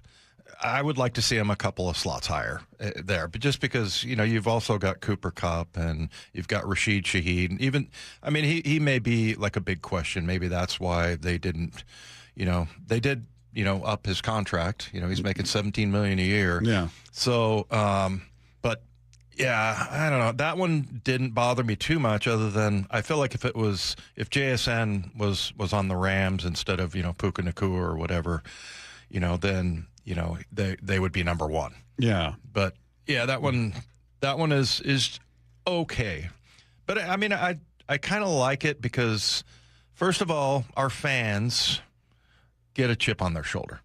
Yeah. And I like that. And I really think it's important for them to get back to just being dominant at home. Yeah. And that they're getting there. They lost the 3 games they lost last year, 2 were at home. Yeah. So, and then the year before that, I mean, it was ridiculous. What were we, like 3-6? They've had a stretch dating back to when Pete was here where they've lost that dominance at home. This is what I thought would get you going a little bit, but maybe not. If we're looking at just numbers and production, I kind of get this one. This isn't based on what we think these guys could be. They're basing it on who they are. Tight ends, they put them at 18. So you're still below that midpoint. Yeah. And if we're just looking at production from Arroyo and Barner, they didn't put up huge numbers. So I this one I understood. But what was your reaction? Yeah, I was okay with it because you look at Las Vegas and Arizona. Trey McBride is fantastic. And Bowers. Yeah. So yeah, I mean I get that. I just think that the value of AJ Barner is so much more because he's such a good blocker, and and he's a great pass catcher. I mean, I still think about that Thursday night catch that he had, the corner or the post corner, where he just a beautiful catch, and he had some really good blocks in that game as well. Arroyo is kind of an up and comer, right? I mean, he didn't put up big numbers by any stretch. Yeah, so that one I'm at peace. This one I'm okay with as All well. right. I would probably put him in the top 15, but that's just because I think we know more about the potential from that room. Now this is not a surprise. It kind of is and isn't because this was just such a sticking point. I think it's a sticking point for most teams, right? That this is probably the area that gets the most complaint, maybe outside of quarterback. O-line. Seahawks are top 10. That's surprising. Number 8. Yeah. How about that? Yeah, that one surprised me. Yeah, definitely. But, I think – but you have to say, like, most of the complaining was about Anthony Bradford, and it was pretty local. Like, everybody kind of jumped on board here, and it was even when you had a win, it was fashionable to tweet out, his. And I just saw the one the other day where he turned around and was looking at the quarterback after the part. That's a bad look. Yeah. So I was like, and I thought it was so cool, by the way, that he accepted that, and he said, yeah, I watched some of them, and he thought it was funny, and that kind of thing. And yeah, not funny that he did it, but funny some of the montages that have been put out there, and he doesn't seem to take it too personally. He's in touch with it. Yeah, but also the other thing that came out of that, Abraham Lucas, when we talked to him, we were like, hey, what do you think about these people talking about offensive line play like they're experts? And he goes, I like talking about things that I'm not an expert at. Yeah, things that I don't know about. Yeah, I've got opinions. Yeah, but I mean, if you would have said that, wow, that's so far as the list goes, that would be the one that was top 10. Shows how far they've come. Yeah, they've come a long way, and I think Gray Zabel, everybody is expecting to see him just take a huge leap, and then Charles Cross just got that contract redone. He's pretty Charles Cross, pretty unsung. Yeah, you don't really hear much about him, but he's protecting the blind side of your quarterback out there. Does a great job of it. Not a lot of fanfare about him, but they just re-signed him to an extension and paid him to be that guy moving forward. So that's a big deal. He's not to that point where like you're surprised when he gets beat, because I remember that was Walter Jones, and that's like Hall of Famer. Maybe Dwayne Brown. Dwayne Brown is exactly the guy I was thinking about. That you would notice it when he gave up a sack, and just because it was so rare. And I think Charles Cross is approaching that. Yeah. And they upped his deal, and a lot of times you see when guys get that big contract and they're veterans, they live up to it. Yeah. And by the way, we saw Dwayne Brown at practice last week or week before, and he's a shell of himself in a good way. He looks like he's a tight end. Yeah. He's lean. He looks cut. He's a lot smaller. A lot smaller. Well, I'll tell you what. When he was playing, if you're an offensive lineman, you only got one way to go. You got to lose weight. You can't hope. You can't walk around with that. Yeah. He definitely went the other. He looks good. Oh my God, he looks great. This one, had it not been this, there would have been rioting in the streets. Mm-hmm. Interior D-line, Seahawks _1. Awesome. That's not a surprise. That's as it should be. And that was talked about nationally throughout the year. Best D-line in the league. And they proved it once again in the Super Bowl, through the playoffs. So they get #1 there. I'll tell you what I like about this is that, they, of course, talk about Leonard Williams first, 18 sacks over the last couple seasons. He's always the guy that I think about when I think about that defense. Yep. Witherspoon is fantastic. Eamon Wari will get there. Ernest Jones, he's a pretty like 1A, 1B maybe, because EJ is just so important and so good. But Leonard Williams, that versatility that he has, and then they mentioned Byron Murphy and Jaron Reed, which I love that he remains a quality rotational player, because I like Jay Reed. I just think he sets the tone. But we heard Mike McDonald say that Byron Murphy and Riley Mills are two of the best he's seen. Yeah, and that's pretty high praise. So they didn't list Riley Mills here. So I think they can be top of that list for the next few years. Now, this one I wasn't sure if I should be offended by this one because I guess they don't really have the guy at this spot, and that's edge rusher, and they ranked him 24th. You kind of got Chenna, who I think is kind of unsung, but you had 3 guys that led the team with 7 sacks. You didn't have that double-digit sack guy, that Max Crosby. You didn't have the, some of the studs you see in this league where they're piling up 15, 16, 17 sacks. Myles Garrett, obviously, people like that. The Seahawks don't have that guy. They just re-signed Derek Hall to a big deal. Right. You've got Uchenna, but Boye Mafe was here last year. But yeah, I guess it's kind of fair. I don't know if I'd have him quite that low, but you don't really have the guy Yeah, and you got DeMarcus Lawrence and Dante Fowler. We'll see. I mean, we haven't really seen him in the preseason. I'm excited to see him play, just to see what he's all about. But I can kind of get that. And I think the other thing is they see that they lost Boye Mafe, and I don't think that's as big of a loss as people think, because he didn't produce a ton in the way of stats last year. Didn't produce a ton, and then the other thing was at the deadline they were going to trade him. But they couldn't find a partner. So, I don't think that that's much of a loss. And I think that people see, he signed for $60 million over 3 years. That's a huge loss. I don't think so. So, and I love Boye. He was great while he was here, and hopefully he develops into a hell of a dynamic pass rusher, but he's just not there yet. Yeah, he had 2 sacks last year. Mm-hmm. You know, even Worry had 2.5. Just by way of comparison. But you had 3 guys, and Leonard Williams, Byron Murphy, and Uchenna Nwosu, all was 7 apiece. And then D-Law was 6. So it's by committee. So I kind of get that ranking. All right, here comes the outrage. Here's the one outside of tight end. This is one I was like, Dave's going to lose it, because I kind of lost it. Off the ball linebacker, 24th. 24th. Why do they hate Ernest Jones? What is it that people don't see about him? What is it? He's a top 100 player in the league on the NFL Network, right? When they do their top 100 players, just any position, he's in that. Yet they're 24th. Yeah. What am I missing? I have no idea. He's 26 years old. That's the thing. I can't say that enough. The dude is 26. He interviews and the way he plays and everything like a 35-year-old, like a guy that's been in the league for a dozen years. And, just the 6 interceptions, just that alone. And it's hard to get, just like we talk about sacks, from the interior spots, it's hard to get. I mean, it's tough getting interceptions over the middle. I mean, you have to be really a good, pass dropper, and you got to have good hands. And some of the interceptions that he had were like running into another guy, and still, I mean, just his ball skills are incredible 24. For an inside backer. But that's crazy, and I get it. Okay, you see Drake Thomas in there, like, don't really know who he is, don't really know who Tyrese Knight is, but EJ alone should put them in the top 10. It's 24. That is a huge slap. That is a huge level of disrespect right there. I'm sorry, but it is. It is. All right, cornerback, number 5. And I think a lot of that obviously probably goes with Devin Witherspoon as a corner. Josh Jobe, certainly. You lost Reek Woolen from last year. Mm-hmm. You lost Kobe, who wasn't really a corner, but he could play corner. He was safety. Yeah. Were you surprised by that one, that they were that high?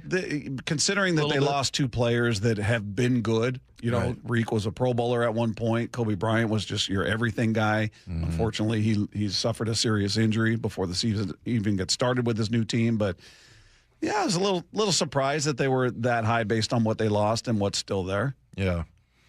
Yeah, so, and you look at the Rams, they're number 2 now because of, their offseason acquisition. So, Pittsburgh and Philly ahead of them. But, I think Spoon made a huge splash there. But, I wouldn't disagree with it. Yeah. I don't think it's any kind of a stretch. Safety, number 8. Yeah. Okay. I'll take it. I mean, Julian Love. You lost Kobe Bryant, and then, but you still have Julian Love and Nick Eamon-Worry. Yeah. And I don't know if we were thinking Bud Clark was going to be part of that. That stinks. Sucks. But safety, top 10. Okay.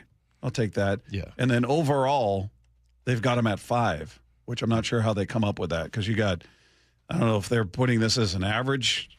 It can't be an average because you got way too many low scores there. So right.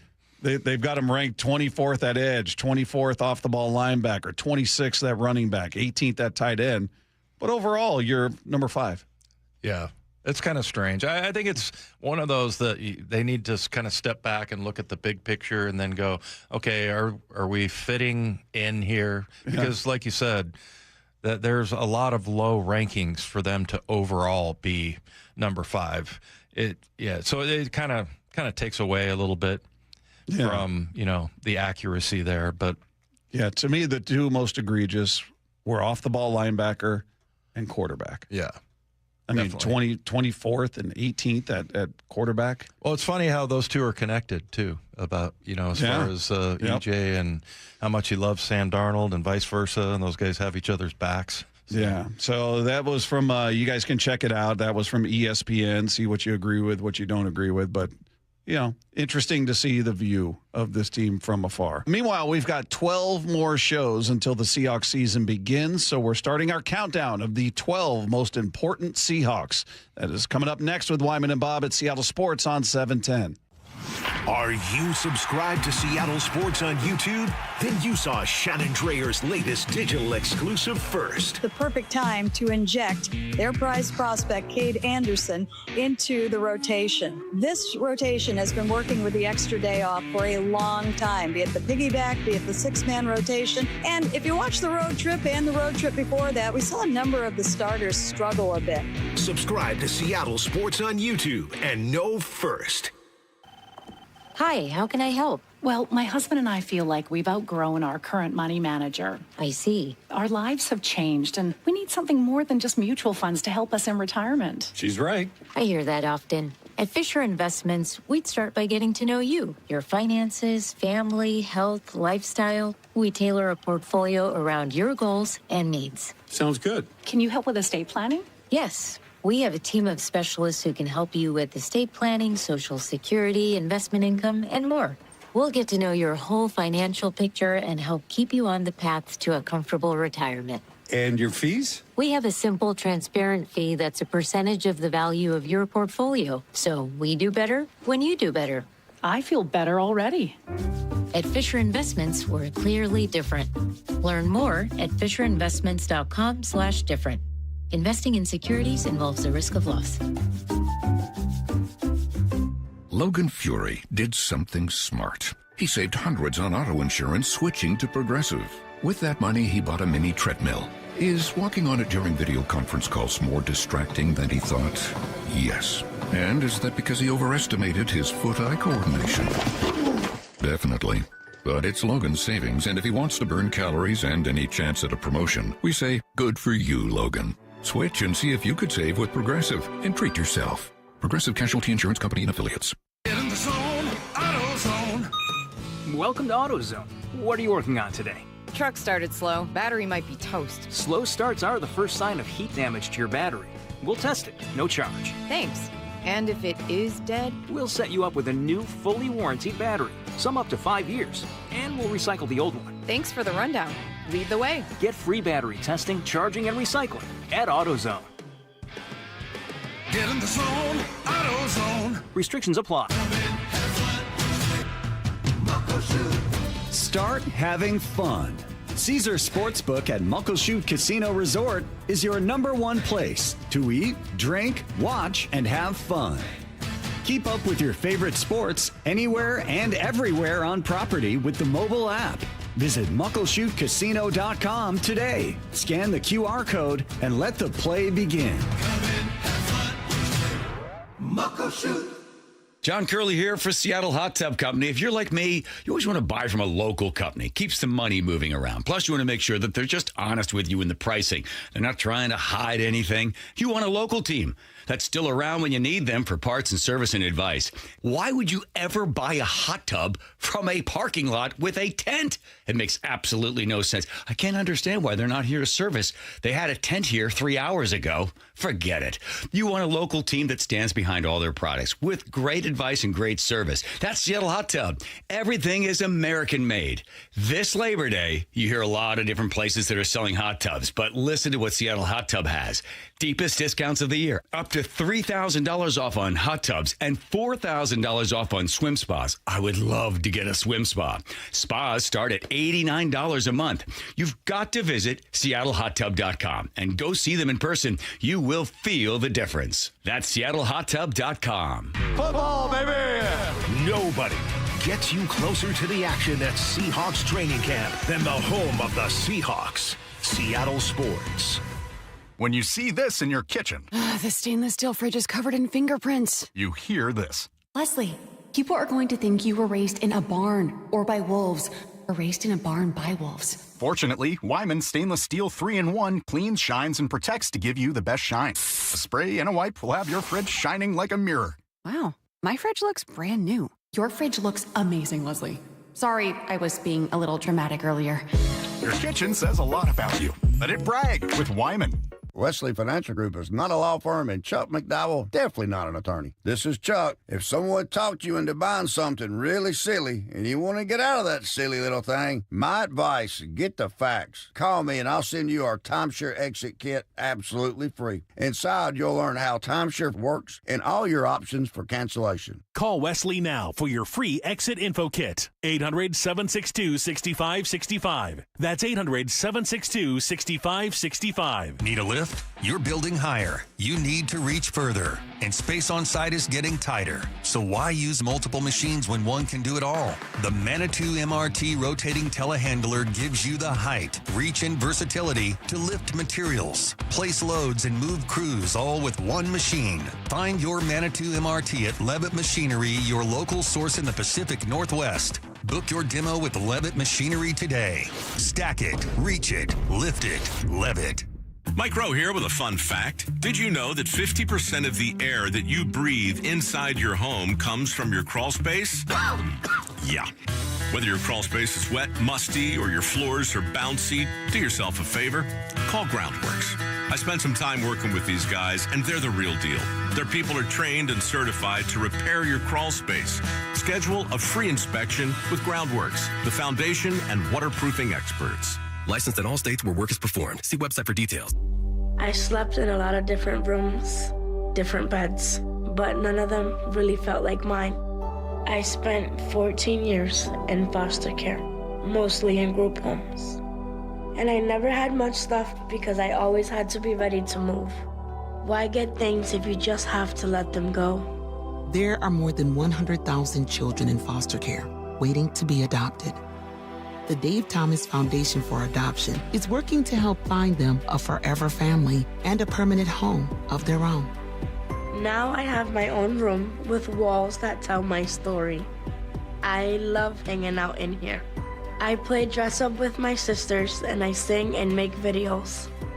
But the best part, knowing I'll always have a place to go and a family that loves and supports me. If you have room in your home or your heart, see how you can help at davethomasfoundation.org. Why are we walking? Let's go! The defending champs are in the home stretch of training camp. It's filling in the little gaps that really brings this team together. Stay plugged into the very latest moves, news, and everything Seahawks at seattlesports.com. I want to see the competition with Diggs here. And the most important Seahawks conversations. This Montori Foster, he'll play special teams. He's an absolute dog. On the home of the Seahawks, Seattle Sports. Wyman and Bob. From the Quantum Fiber Studio. Weekdays 2 to 7. On Seattle Sports and 97.3 FM HD2. Meanwhile, as we said, we've got 12 more shows. Perfect number for the 12s, Dave. That's right. 12 more shows until the Seahawks season begins, the regular season. So we're starting our countdown of the 12 most important Seahawks. That's the key word here. Yes. That's the not who's the most talented. Not the best athlete, the fastest, blah, blah. Most important, okay? So keep that in mind. You guys can text in your list if you want. But what we're going to do, Dave, I don't know if you're aware of this. We're going to start at the bottom. Oh, really? Yeah. I thought, because I got my number one ready to go. I know you do. Most important. That's why I had to jump in before. A preemptive strike here. I had to jump in before you unveiled number one. We're going to start at 12, and each day we'll work our way up. So who's your number 12? Number 12, and just at first I was like, yeah, it's not most valuable and everything. It's important. And I think what's really important is that they have good depth and competition at the corner. And so for that reason, Josh Jobe. I'm going with Josh Jobe, most important, just because I think, no matter what, you can move Devin Witherspoon out, and if you don't want to use him in the box all the time, but but you can put him on the outside, and then whoever's on the other side needs to be good, needs to, make it so that they throw it over, Witherspoon's way. So, and Josh Jobe, They signed him to a 3-year, $24 million deal. They believe in him. What I saw last year, I thought he was incredibly solid. And then also Cam Van Til from SeattleSports.com wrote an article at the end of the season. And if you want to, if you like all of those metrics and everything, and he was one of I think it was a top 10 as far as coverage goes. And, and I don't know how they judge those, but, if a lot of times I'm like, okay, it's probably close enough. And that's what my eyes told me, is that Josh Jobe was a good player. And, it's not like he won every battle, but, and then the Seahawks reward him with that contract. So yeah, I think it's important that they're able to cover. That's just one of those positions that we're kind of worried about a little bit. And so, I think it's important that he has a good year and lives up to that money. Yeah, no, that's a good call. That's a good call. You've stressed this, as have a lot of people, when it comes to the Seahawks, and maybe it's something that differentiates them from some other teams out there, is the level of importance that they put on special teams. And how crucial special teams were to this team's success last season. Oh, yeah. That it's not, hey, it's offense and defense and, special teams. Like, no, it's equal in their mind. It's huge. I know where you're going. I think I know where you're going. Well, could go with two guys. Okay. And I'll just tell you, they both made the list. But Michael Dixon. Dixon is huge. I think we take for granted how often he flips the field and how just consistent he is. He is, I don't know who the best punter in the league is. He's in the conversation. Yeah. It may be him. I don't know. Sometimes those stats in terms of his average can be deceiving, because maybe he's punting from somewhere close to midfield. He's not trying to boom it into the end zone. It's going to be shorter. He's not booming from his own end zone. So the average distance to me is a little bit of a flawed stat when it comes to punters, because it depends on where they're at on the field at the time. Mm-hmm. And often it's a shorter field where it's just a little too long for a field goal, but he's trying to kick it inside the 20 and inside the 10, if you will, and get, and really put that offense in a bad spot. So they've paid him a lot of money. They spent a fourth round pick on him, I believe, right? Wasn't he a fourth rounder? Yeah, I think so. I just remember thinking, what a waste getting a kicker. But yeah, it was probably. No, I'm teasing.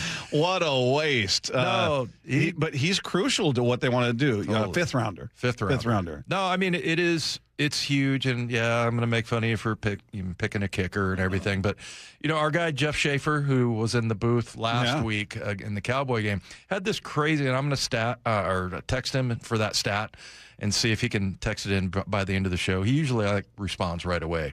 But he had some crazy stat about Dixon and how, I don't know, it was like the last 4 games or 5 games where there was only like 8 yards in return yardage or something like that. Because, and what that indicates is that he's not out kicking his coverage. Right. And that's a real skill.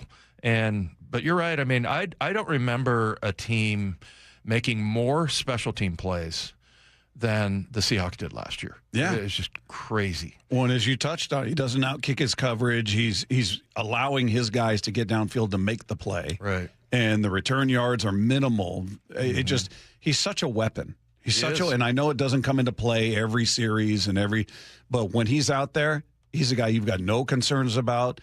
And then on top of that, he's been a great holder. I mean, you see how crucial that is. I mean, look to the playoff, look to the game with the Cowboys out here and Tony Romo trying to hold the ball. Yeah. That's right. I mean, it's sort of a forgotten thing that you just take for granted. Like, here's the snap, here's the hold, kick is up. Okay, it's good. It's off, whatever. But fantastic holder, and obviously an even better punter who flips the field and does it consistently. He's just a weapon that I think doesn't get a lot of shine. But if we're talking about importance, he's huge.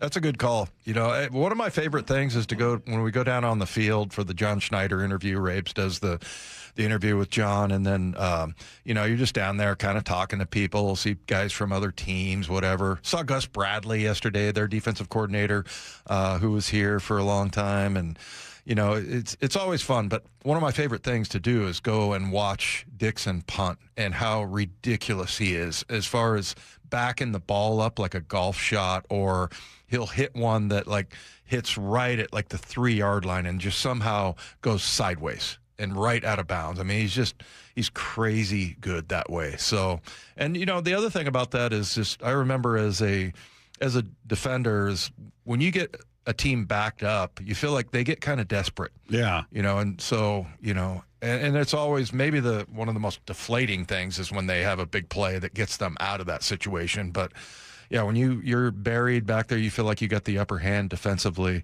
And he's just, like you said, he's been a weapon. Yeah, he's huge. He's obviously they agree because they signed him to an extension, a pretty lucrative extension for a punter. So he's a guy that's been so big for this team, so consistent. But we don't really talk about him unless something goes wrong. Mm-hmm. Kind of like an O-lineman, if you will. Yeah. And people are saying, well, are his holds good? Because Myers in the preseason has not been very good. No, he has not. Which I don't know what's going on with that. I don't know enough about what he's working on to say, well, he's just. Yesterday he missed a field goal and a PAT, but it was moved back, right, because of the celebration or something like that. And he missed another field goal last week. Yeah. So it's not, and I was, again, this could mean nothing, but where we sit at the VMAC when we're outside, that goalpost is right there. And the last time we were out there, he was kicking. He was missing a lot. Mm-hmm. I don't know, but here's the other part. I don't know how far away it was. It's hard to tell. We're at the one end. He's down the field. I don't know what he's working on, what have you, but I just remember looking up, and each time he'd kick it, it was like every third one he made. I'm like, what's he doing? Is he way out there? Where's he at? Maybe he's working on things. Could be working on his swing, could be working on all kinds of things, and maybe he was 65 yards away. I don't know. But a little – I'm not freaking out about it, but I don't feel awesome about what we've seen from him at preseason at this point. But again, hopefully, like pitchers in spring training, he's just working on stuff. Yeah, exactly. Well, you know what? And also, you talk about a high pressure job, being the holder. I mean, that's a difficult job, number one, just to execute. But then also, I mean, if you're out there for a game winner and you got to make sure you calm your nerves, you can screw that whole play up. Laces out, Dave. Yeah, that's right. That's right. All right, coming up, one thing has continued to trend in the wrong direction for the Seahawks. We're going to get into that coming up next with Wyman and Bob at Seattle Sports on 710. A breaker preparing for incoming. And Lord mercy, the big dumper's been waiting a Smoky Mountain minute for this payload. Over. Gone! His first 3-homer game of his career. This is where you hear every Into the lower deck and right. What a night for the big dumper. on the home of the Mariners, Seattle Sports. Cal Raleigh, a monster night. Certain industries expose workers to hazardous chemicals. If you worked in a paper or pulp mill, or in aircraft manufacturing or painting at Boeing, and have a child born with birth defects, your child may be entitled to legal damages as a result of your exposure to such chemicals. Birth defects have been linked to toxic chemicals, metals, and solvents used in these industries. If your child was born with brain or spinal cord damage, organ or limb malformations, blindness, cerebral palsy, genetic damage, or other birth defects, and you're a past or present worker in a paper or pulp mill, aircraft manufacturing, or painting, contact us now toll-free at 1-866-99-TOXIC. Your children may be entitled to legal damages. If you're a past or present worker in a paper or pulp mill or aircraft manufacturing or painting at Boeing, and your child has a birth defect, call toll-free at 1-866-99-TOXIC. Your call is confidential. 1-866-99-TOXIC. Message authorized by Weinstein Cajano, 600 University Street, Suite 1620, Seattle, Washington. A weight loss plan you can take on vacation? That can't exist, right? Well, yeah, actually it does, and it's called Eastside Weight Loss Clinic. It's Mike Salk here, and trust me, I would know. The plan helped me lose 35 pounds in just 8 weeks. It's not a plan that's going to interrupt your life either. You still get to eat full meals. You can still go on vacation. You can even include a cheat day. It's not going to rule your life. Instead, you eat healthy, fresh meals that you prepare yourself and you watch your body burn fat the healthy way. No injections, no pills, no monthly payments, no worrying. You're going to gain that weight back as soon as you stop because Eastside Weight Loss Clinic comes with lifestyle training to help you build lifelong habits. Find out if this is right for you. Do a free 15-minute phone consultation. You can schedule yours right now at eastsideweightlossclinic.com and take the call when you're in the car, commuting to work, or running errands. The only thing you have to lose is the weight itself. Go to eastsideweightlossclinic.com. That's eastsideweightlossclinic.com. Dr. Ryan Coogan, D.C. Results may vary. Sebastian's shoulder injury was dramatic. I was snowboarding down a really steep hill. I hit a tree and went straight through it and came out the other side and had torn my shoulder up. And the pain? The pain level was probably at a 9 and the shock level was at about a 15. I can imagine. It even affected the simplest things. Couldn't even put the seatbelt on in my car. Instead of surgery, he went to see Dr. Mark Wagner, MD, at Seattle Sports and Regenerative Medicine for Stem Cell Therapy, the most experienced in the Northwest with over 20,000 stem cell procedures. It's way better. I got much better mobility. It doesn't ache as much. Do you recommend it to people who may be considering surgery? Absolutely. I got a lot of faith in the way that the science is developing around it, and why not heal your body with your own body? So whether it's a hip like I had, or a shoulder, elbow, ankle, wrist, knee, whatever it is, before choosing surgery, go see Dr. Mark Wagner first. Go to drmarkwagnermd.com. That's drmarkwagnermd.com. At Farmers, our honesty is contagious. Wait, am I going to catch honesty? Well, when you're with Farmers, it's kind of inevitable. Well, how long does it take to...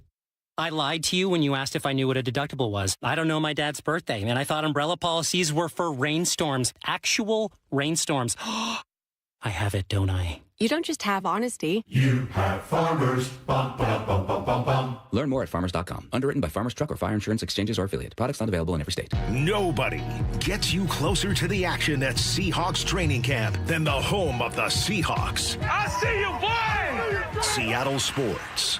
Do you have trouble getting in and out of the bathtub? Are you afraid you'll slip and fall entering or exiting a tub? Safe Step walk-in tubs can transform your bathtub from an area of concern to a calming refuge. Call them today at 1-800-731-4558 and save $1,600. Safe Step walk-in tubs and showers are proudly made in Tennessee and offer an ultra-low step-in, avoiding that difficult climb over a traditional bathtub wall. They also offer a variety of therapeutic benefits that may help soothe your aching muscles and joints, increasing your mobility, boosting your energy, and improving your sleep. Safe Step walk-in tubs are designed to easily fit your existing tub space and are often installed in as little as one day. Just dial 1-800-731-4558 today to save $1,600 and receive a free shower package. That's 1-800-731-4558 for a free no-obligation consultation and to save $1,600. Safe Step walk-in tubs. Safety never felt so good.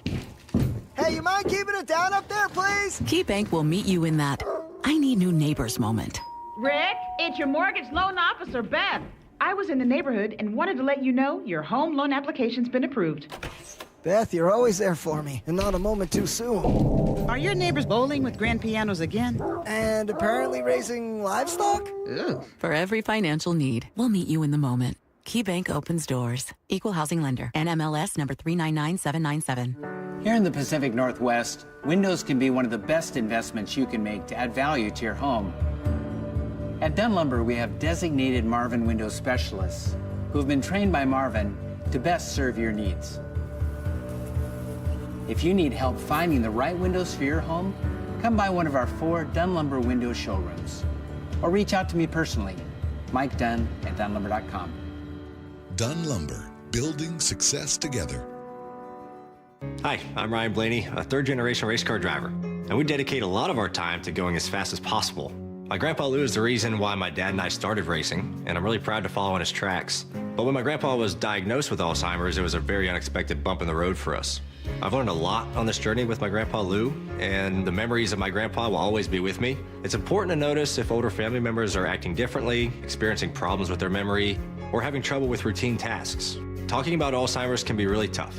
But if you notice something, have a conversation with your loved one. Encourage them to see a doctor or offer to go with them. Early detection of Alzheimer's can give your family time to explore support services, make a plan for the future, and access available treatments. The Alzheimer's Association provides care, support, and research to help you take control of the situation with your family and manage the disease together. If you or your family are noticing changes, it could be Alzheimer's. Talk about seeing a doctor together. Visit alz.org/time to talk. A message from the Alzheimer's Association and the Ad Council.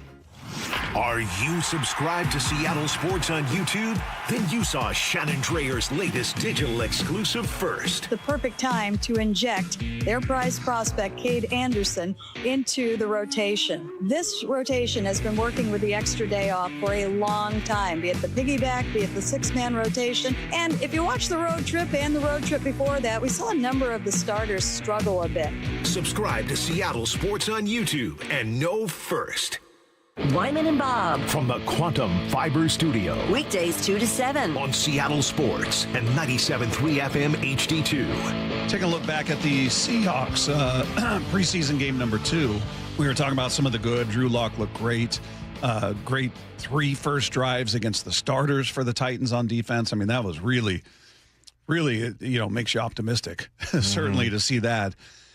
Jalen Milroe is a guy we've debated about his place on this team. What's his role? We saw improvement certainly in training camp, just watching him out there. He's looked a lot better than he did last season at this time.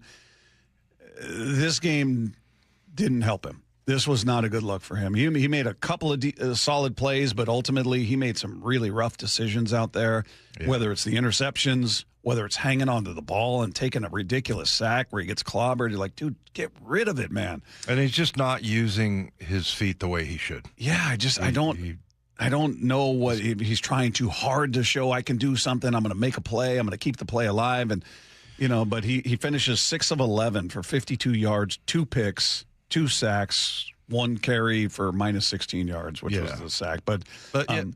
Not a good night. It wasn't great. And the other thing is I was so surprised that he ripped one down the middle of the field. And I was like, okay, here we go. And that's what you keep, you want him put 2, 3, 4 plays together where you just look electric. And the very next play, he threw a pick. Yeah. And, it was just like, man, it was surprising to me because I'm like, okay, sometimes you make a pass like he did and it was a beautiful throw. And he throws a tight spiral and he can be very accurate, but then, he ends up throwing a pick. He just seems so kind of caught in between. Yeah. And he's got a good arm. He's a great athlete. He's got a good arm, but it's just like the one pick he threw. I can't remember who the receiver was, but he threw it behind him and the receiver tried to adjust and basically went down. Yeah. But problem was he threw it behind him. The guy had the separation. Right. You lead him. He's right there. Yeah. And then did he throw the ball that Montori Foster almost came up with where he was diving and they were trying? I mean, it was a brilliant almost catch. Yeah. But the ball moved. Hit the ground. Wasn't hit the ground. Was that him that threw that or was that Locke? I can't remember. I'm trying to remember. I'm not sure if that might have been Drew Lock. But anyway, it was just kind of weird plays from Milroe, and Mike McDonald after the game was asked how he felt he played. You say 2 picks. I don't know. It sounds a certain way. Let's watch the tape and see what we can improve there. But I know he's upset. He's disappointed. But we've got a long way to go, man. He's still got opportunity to improve and take his game to another level. So let's go focus on that. Would you give him all the snaps in preseason game 3? Or would you still go half and half? Like Drew, you're getting half. Milroe, you get the other half. Or would you? Because he's not going to get any time in the regular season. I mean, that's clear. Barring injury, obviously. Unless they've got some of those packages in there that we talked about. We thought were going to be in place last year. Maybe they've got something like that. But in terms of like legit time as your starting quarterback, that's not going to happen. Yeah, no, I don't think Drew Lock. I think more than anything, it's you don't need to see anything more out of Drew Lock. Yeah, he's done. And so, maybe he takes a series or 2, but I just think the more that you can get him out there and get reps and get his confidence up, the better it's going to be. But it's just very clear that he's kind of caught in between 2 styles of play and like what's his sweet spot, what kind of plays, and with Brian Fleury being a new guy and he's obviously a rookie, but. Second year, but he still, you had, a different offensive coordinator last year. And so now you're kind of trying to get used to him. I have a lot of confidence in Fleury just because of the way that he calls plays and, he's had a lot of success. And I don't remember it being like this with, last year, with, Kubiak. Oh. Yeah. So, I think he's a little bit more like he has his finger on the pulse. So I would just keep sending him out there, man. Just let him try to make some plays where he can build some confidence. And like I said, the one he threw down the middle, I was like, okay, that's sweet. Here we go. But, it just hasn't, it's been very clunky for him. Ultimately, what do you think? What do you do with him? I'm not saying you cut him. I mean, you spent a 3rd-round pick on this kid, so they have some belief, and he has taken a step. We watched him in training camp. He does look better, but How does he fit with what your plan is this season? Beyond some package situations, I mean, is he just all right? He's our number 3. He's our emergency guy, and we're gonna keep trying to develop him and let him learn behind these other 2 guys. But it just doesn't seem like there's a real path for him right now. Yeah, it's funny. I was talking about that during the broadcast last night. Like I'm very curious to see like where he goes, because I mean, at some point he could be like a great trade. If somebody's looking for, and if he can put some film together, and someone see that the value that he has. But yeah, I'm very curious to see what is going to be his future, because I mean, somebody's going to want a guy like that if he's able to get out there and perform well in the preseason. So he's one of the bigger mysteries, I think, going in. But I'd expect to see him. If maybe it's one series for Drew Lock. Could he be, as Lefko wrote here, could he be a Taysom Hill kind of player?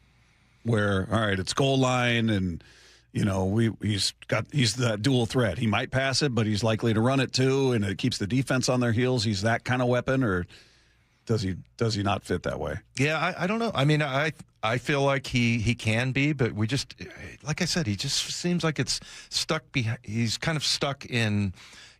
It's like he doesn't get enough plays where he's rolling out and trying to use his feet, and then it's like very clunky as far as the play calling. And then all of a sudden, the next play, if he does run and tries to pick up some yards with his feet, the next play it's just a drop back pass, pocket pass, and so he just never has gotten into any kind of a rhythm. Yeah, so that's the thing I worry about with him. By the way, one of the position groups that I was so excited about were the inside linebackers. Chaz Surratt is a totally different player. Yeah, look good. Yeah, I saw him afterwards. I'm like, man, you are playing your ass off. He really is. He's just flying around the field. And, we saw some guys on defense that looked really good. But anyway, yeah, I just, with Milroe, I'm just very curious to see, like, can they develop him to a point where he could be a really good trade and you could get something really valuable at the trade deadline in return.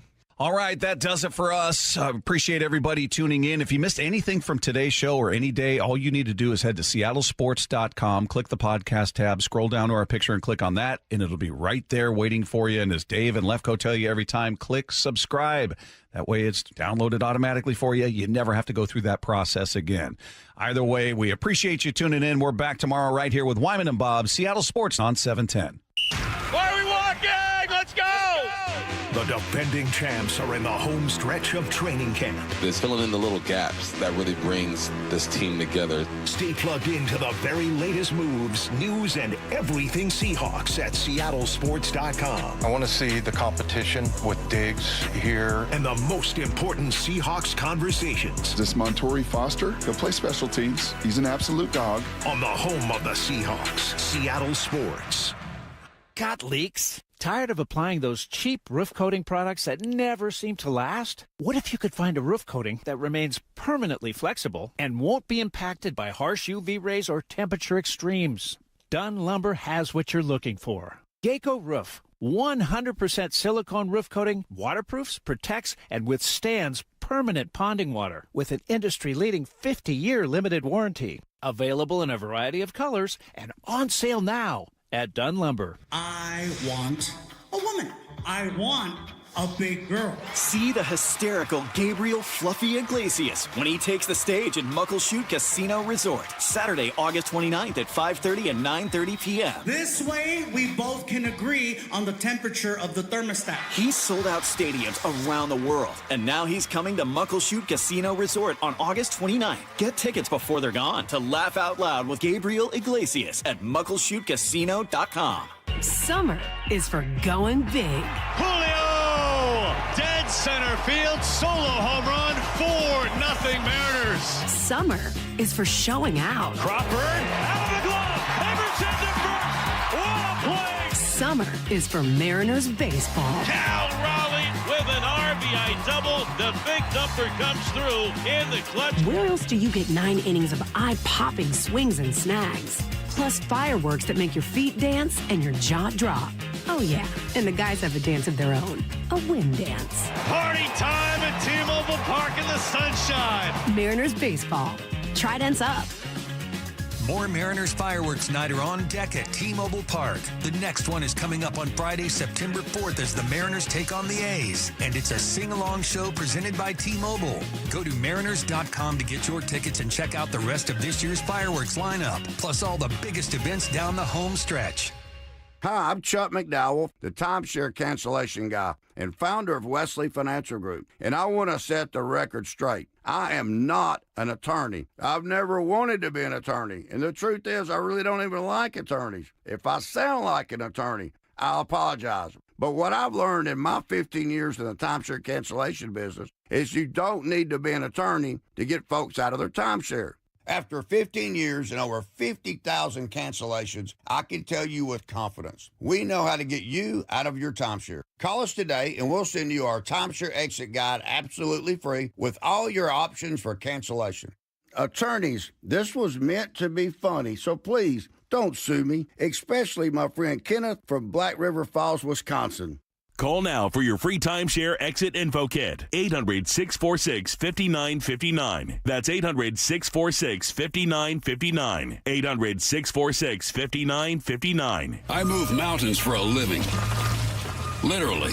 That means I don't carry hand lotion, and when it comes to serious heartburn, I don't mess around with anything but Rolaids Max Strength. Its dual-active formula has 1,500 milligrams of calcium carbonate and magnesium hydroxide that relieves heartburn fast. And the best part? The roll fits right here in my pocket, so I can get back to moving mountains. Rolaids spells powerful relief.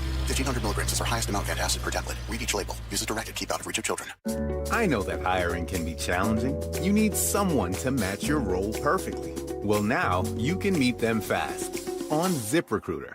Build your team. Build it sooner.